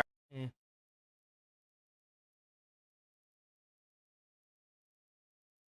White House Deputy Chief of Staff for Policy, Homeland Security Advisor Stephen Miller, the one and only, is with us. It really is simple. This president, if you just listen to him, he tells it like it is. You either do it the hard way or the easy way. You either give up your 60% enriched uranium, the easy way, or we'll take it. You open the Strait of Hormuz, or we will open it for you, and we will destroy your economy, as we are currently giving them a preview of coming attractions with the, blockade. So far, they always pick the wrong door. Door number one, door number two. They always pick the wrong door. President Trump is a man who doesn't bluff. He is a man who... And you know what the crazy part about this is that once they're in so much debt that they're never going to come back from it, it's going to be harder for them to use the Iranian dollar to buy any new weapons as well. So, like, even if by some miraculous miracle we don't get what I want from them, which is the unconditional surrender that was said at the very beginning, I feel like if America left after the 2 weeks, or after Tuesday, I don't even think they would be able to have the funding without resetting their entire economy with a new type of dollar. I don't think it's possible. Like, 430 something million a day, that's a fuckload of money. Their currency is going to be completely worthless. It's going to be nothing. Follows through on what he said. They're not even going to be able to buy new equipment. They'd have to have it given to them. Acts in every case with courage, resilience, determination, vision, focus, and direction. He warned Maduro. Maduro did not heed those warnings. I still want anything that isn't the unconditional surrender of the IRGC and the regime that is over Iran is unacceptable. I still consider it a total fail, by the way. Just so that way we're all clear, anything that isn't that, I don't consider a win. I've got a high standard for this because of the people that the Iranians that this fucking IRGC regime has killed. I've got a way higher standard than this that I'm sure Trump does. Anything less than an unconditional surrender and the complete surrender of the IRGC to the Iranian people is a total fail in my book. It means that it was all for nothing. Straight up.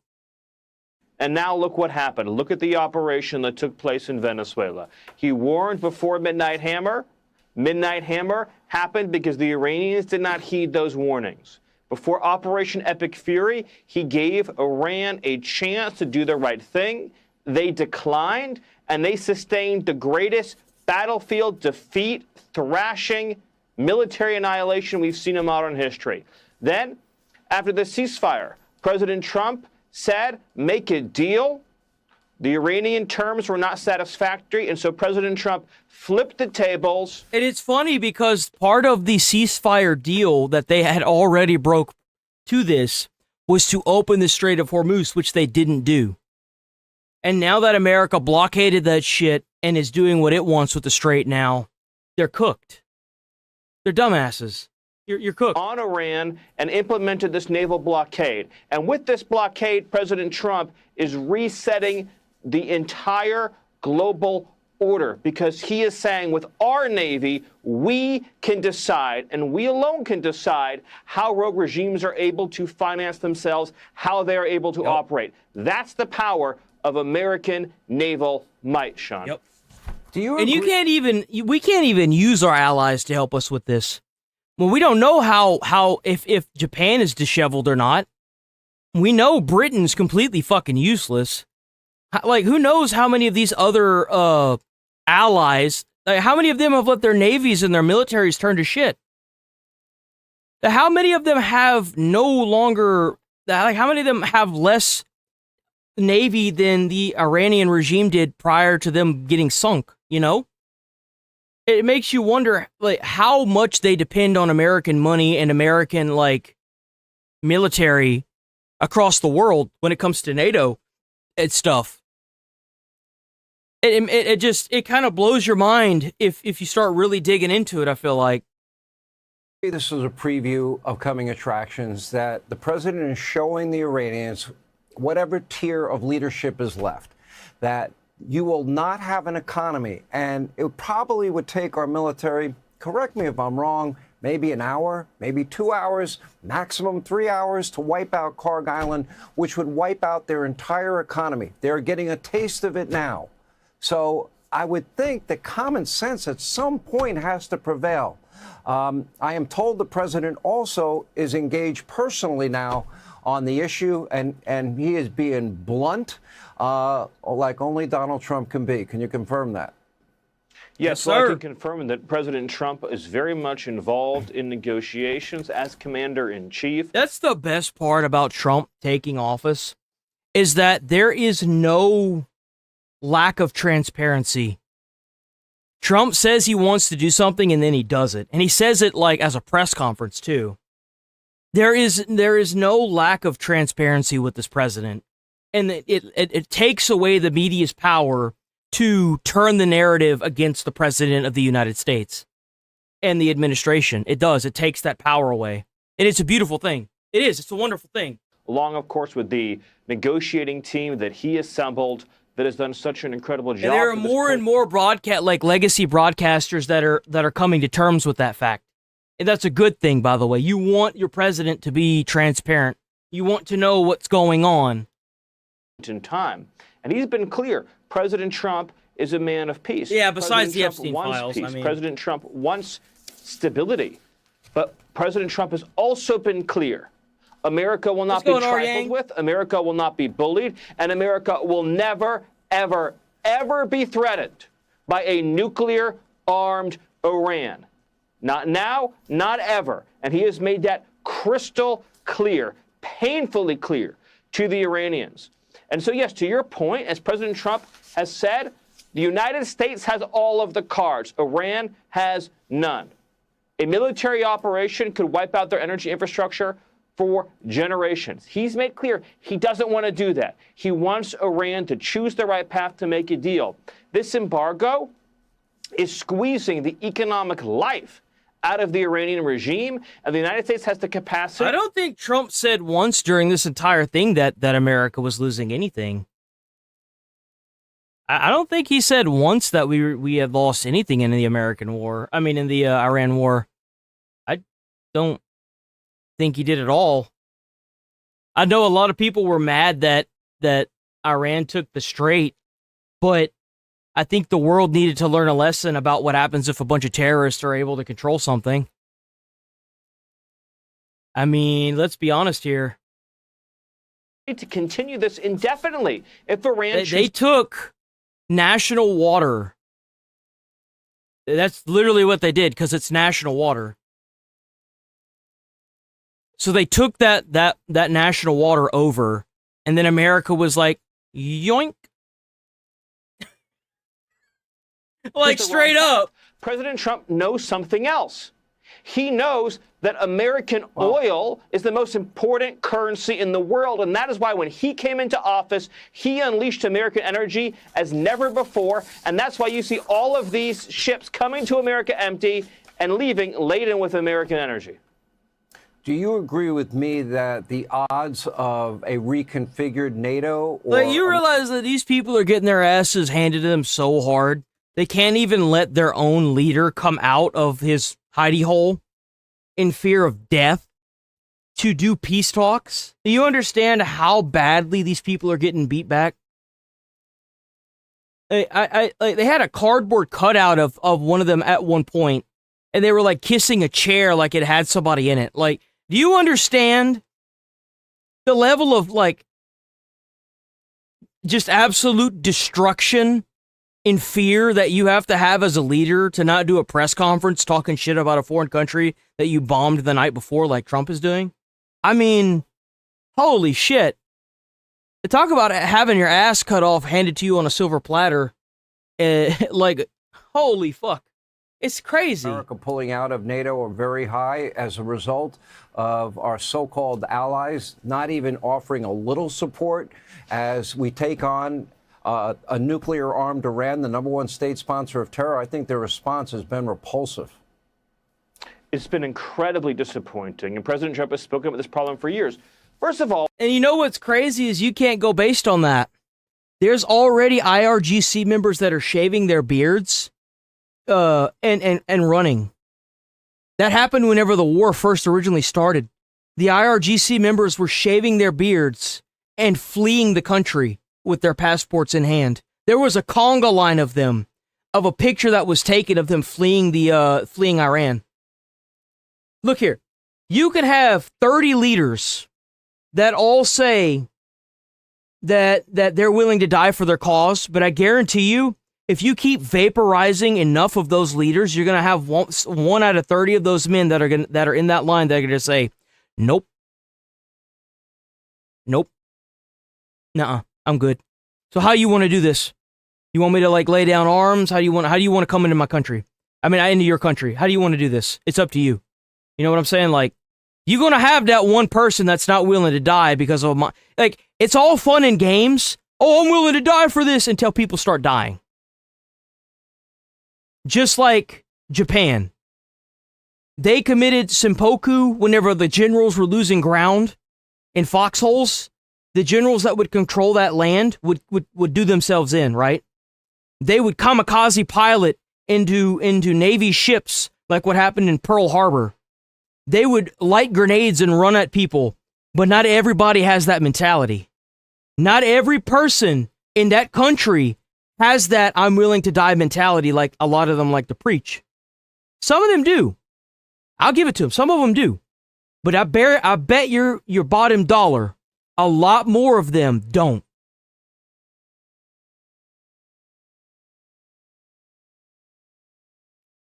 A nuclear-armed Iran, an Iran with medium-range or long-range ballistic missiles tipped with nuclear warheads, is a direct threat to every capital in Europe.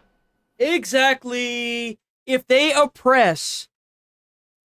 kill 45,000 Iranian protesters that weren't armed, running from people with quad bikes and four-wheelers, getting mowed down with ARs. What the hell do you think this regime's going to do to the rest of the world? What the fuck do you think they're going to do to everybody else? Put two and two together, folks. Let's do a little bit of math. But they're already launching ICBMs with non-nuclear warheads into the heart of our Israel. What do you think they would have done if they had the capabilities of hitting America? They're using these forms of terrorism to keep people too scared to rise up against them. No more.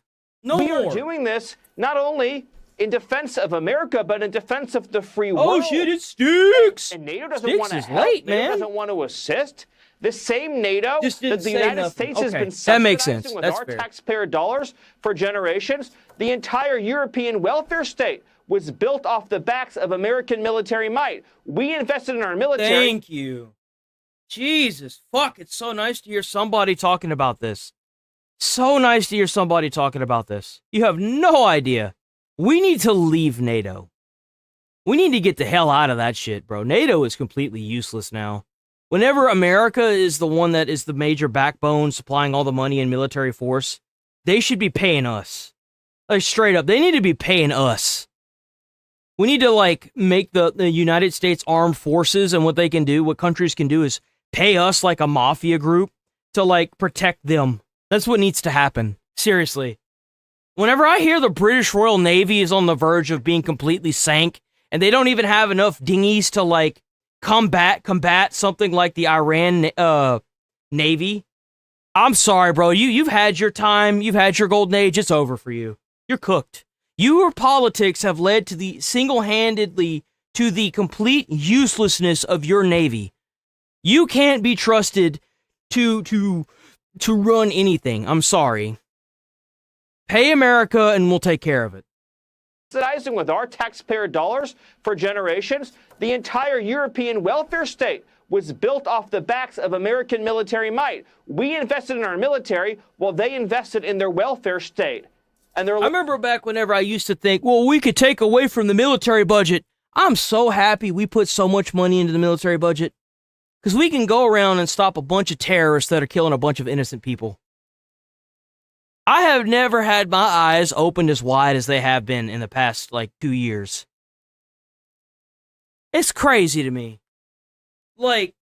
long weekends and their long holidays, all paid for by us, by our soldiers, by our Marines, by our Exactly! Bro, based!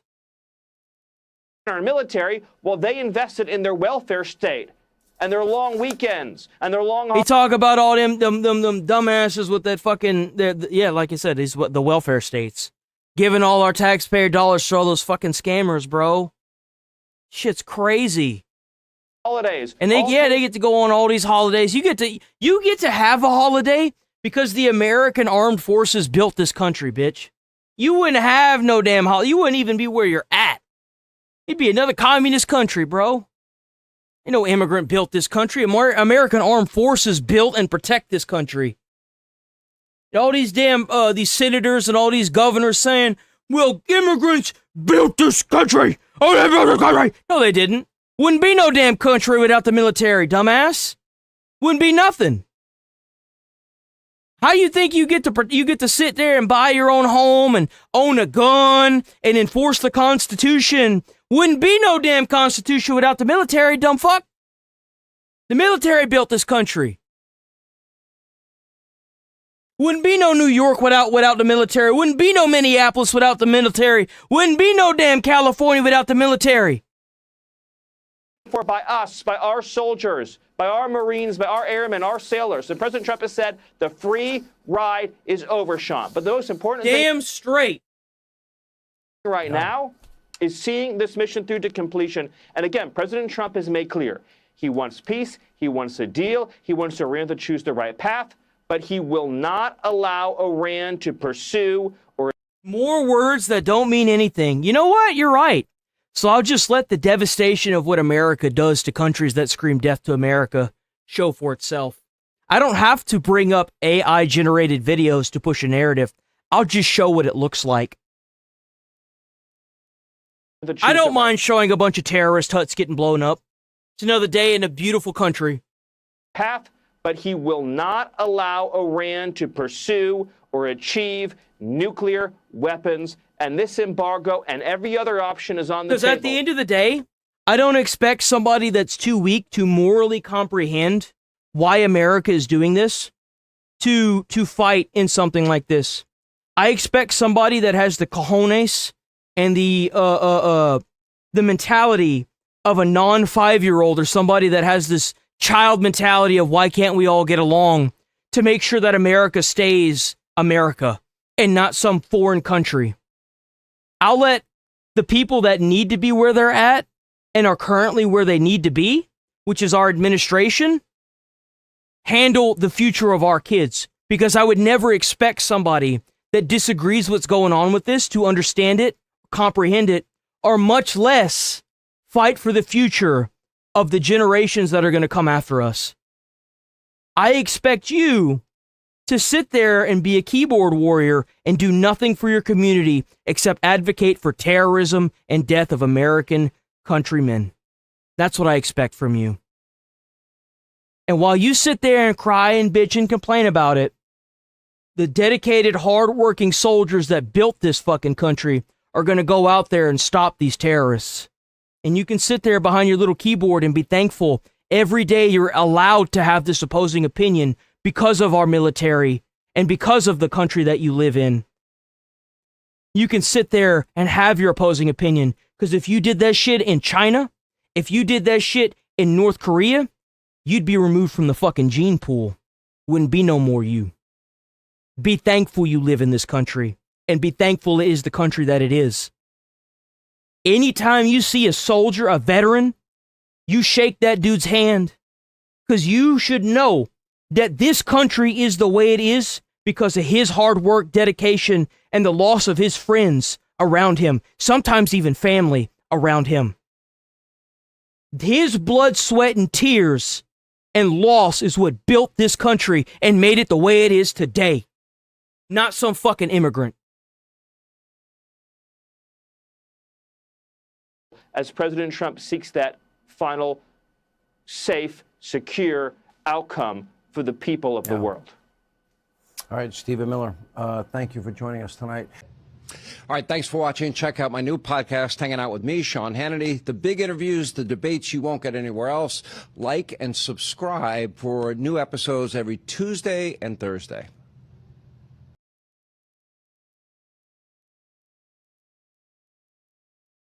All right, boys. Unfortunately, that is it for the stream. We're gonna do another. We're gonna do the fish stream after this. I don't know what it's gonna be today. Yesterday we had deers and it was still the African outback. We'll probably get another African outback. It's probably gonna be the same place. Hopefully the deers are still there. I'm hoping the deers are still there. I hope it's not just noises. Kind of sad whenever all I see is noises. It's fine. It's relaxing. But I want to see some animals, man. I want to talk about jerky again. I like jerky. All right, boys. If you're new here, sub to the channel. Hit like on the stream. We're here every single day, 8 a.m. to 11:30 a.m. Central Time. Every single day. I was even here on Easter. Please sub to the channel. It helps. Every like and new sub helps. Check out the channel membership. Channel membership is Big W. Let me get the music going. Hold on.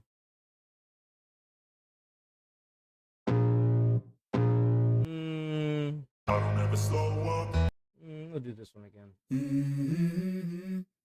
You know what? Nah, we'll do this one. All right. Stay away from crazy people. I've noticed that it's contagious. We might end up pulling you up and making fun of you.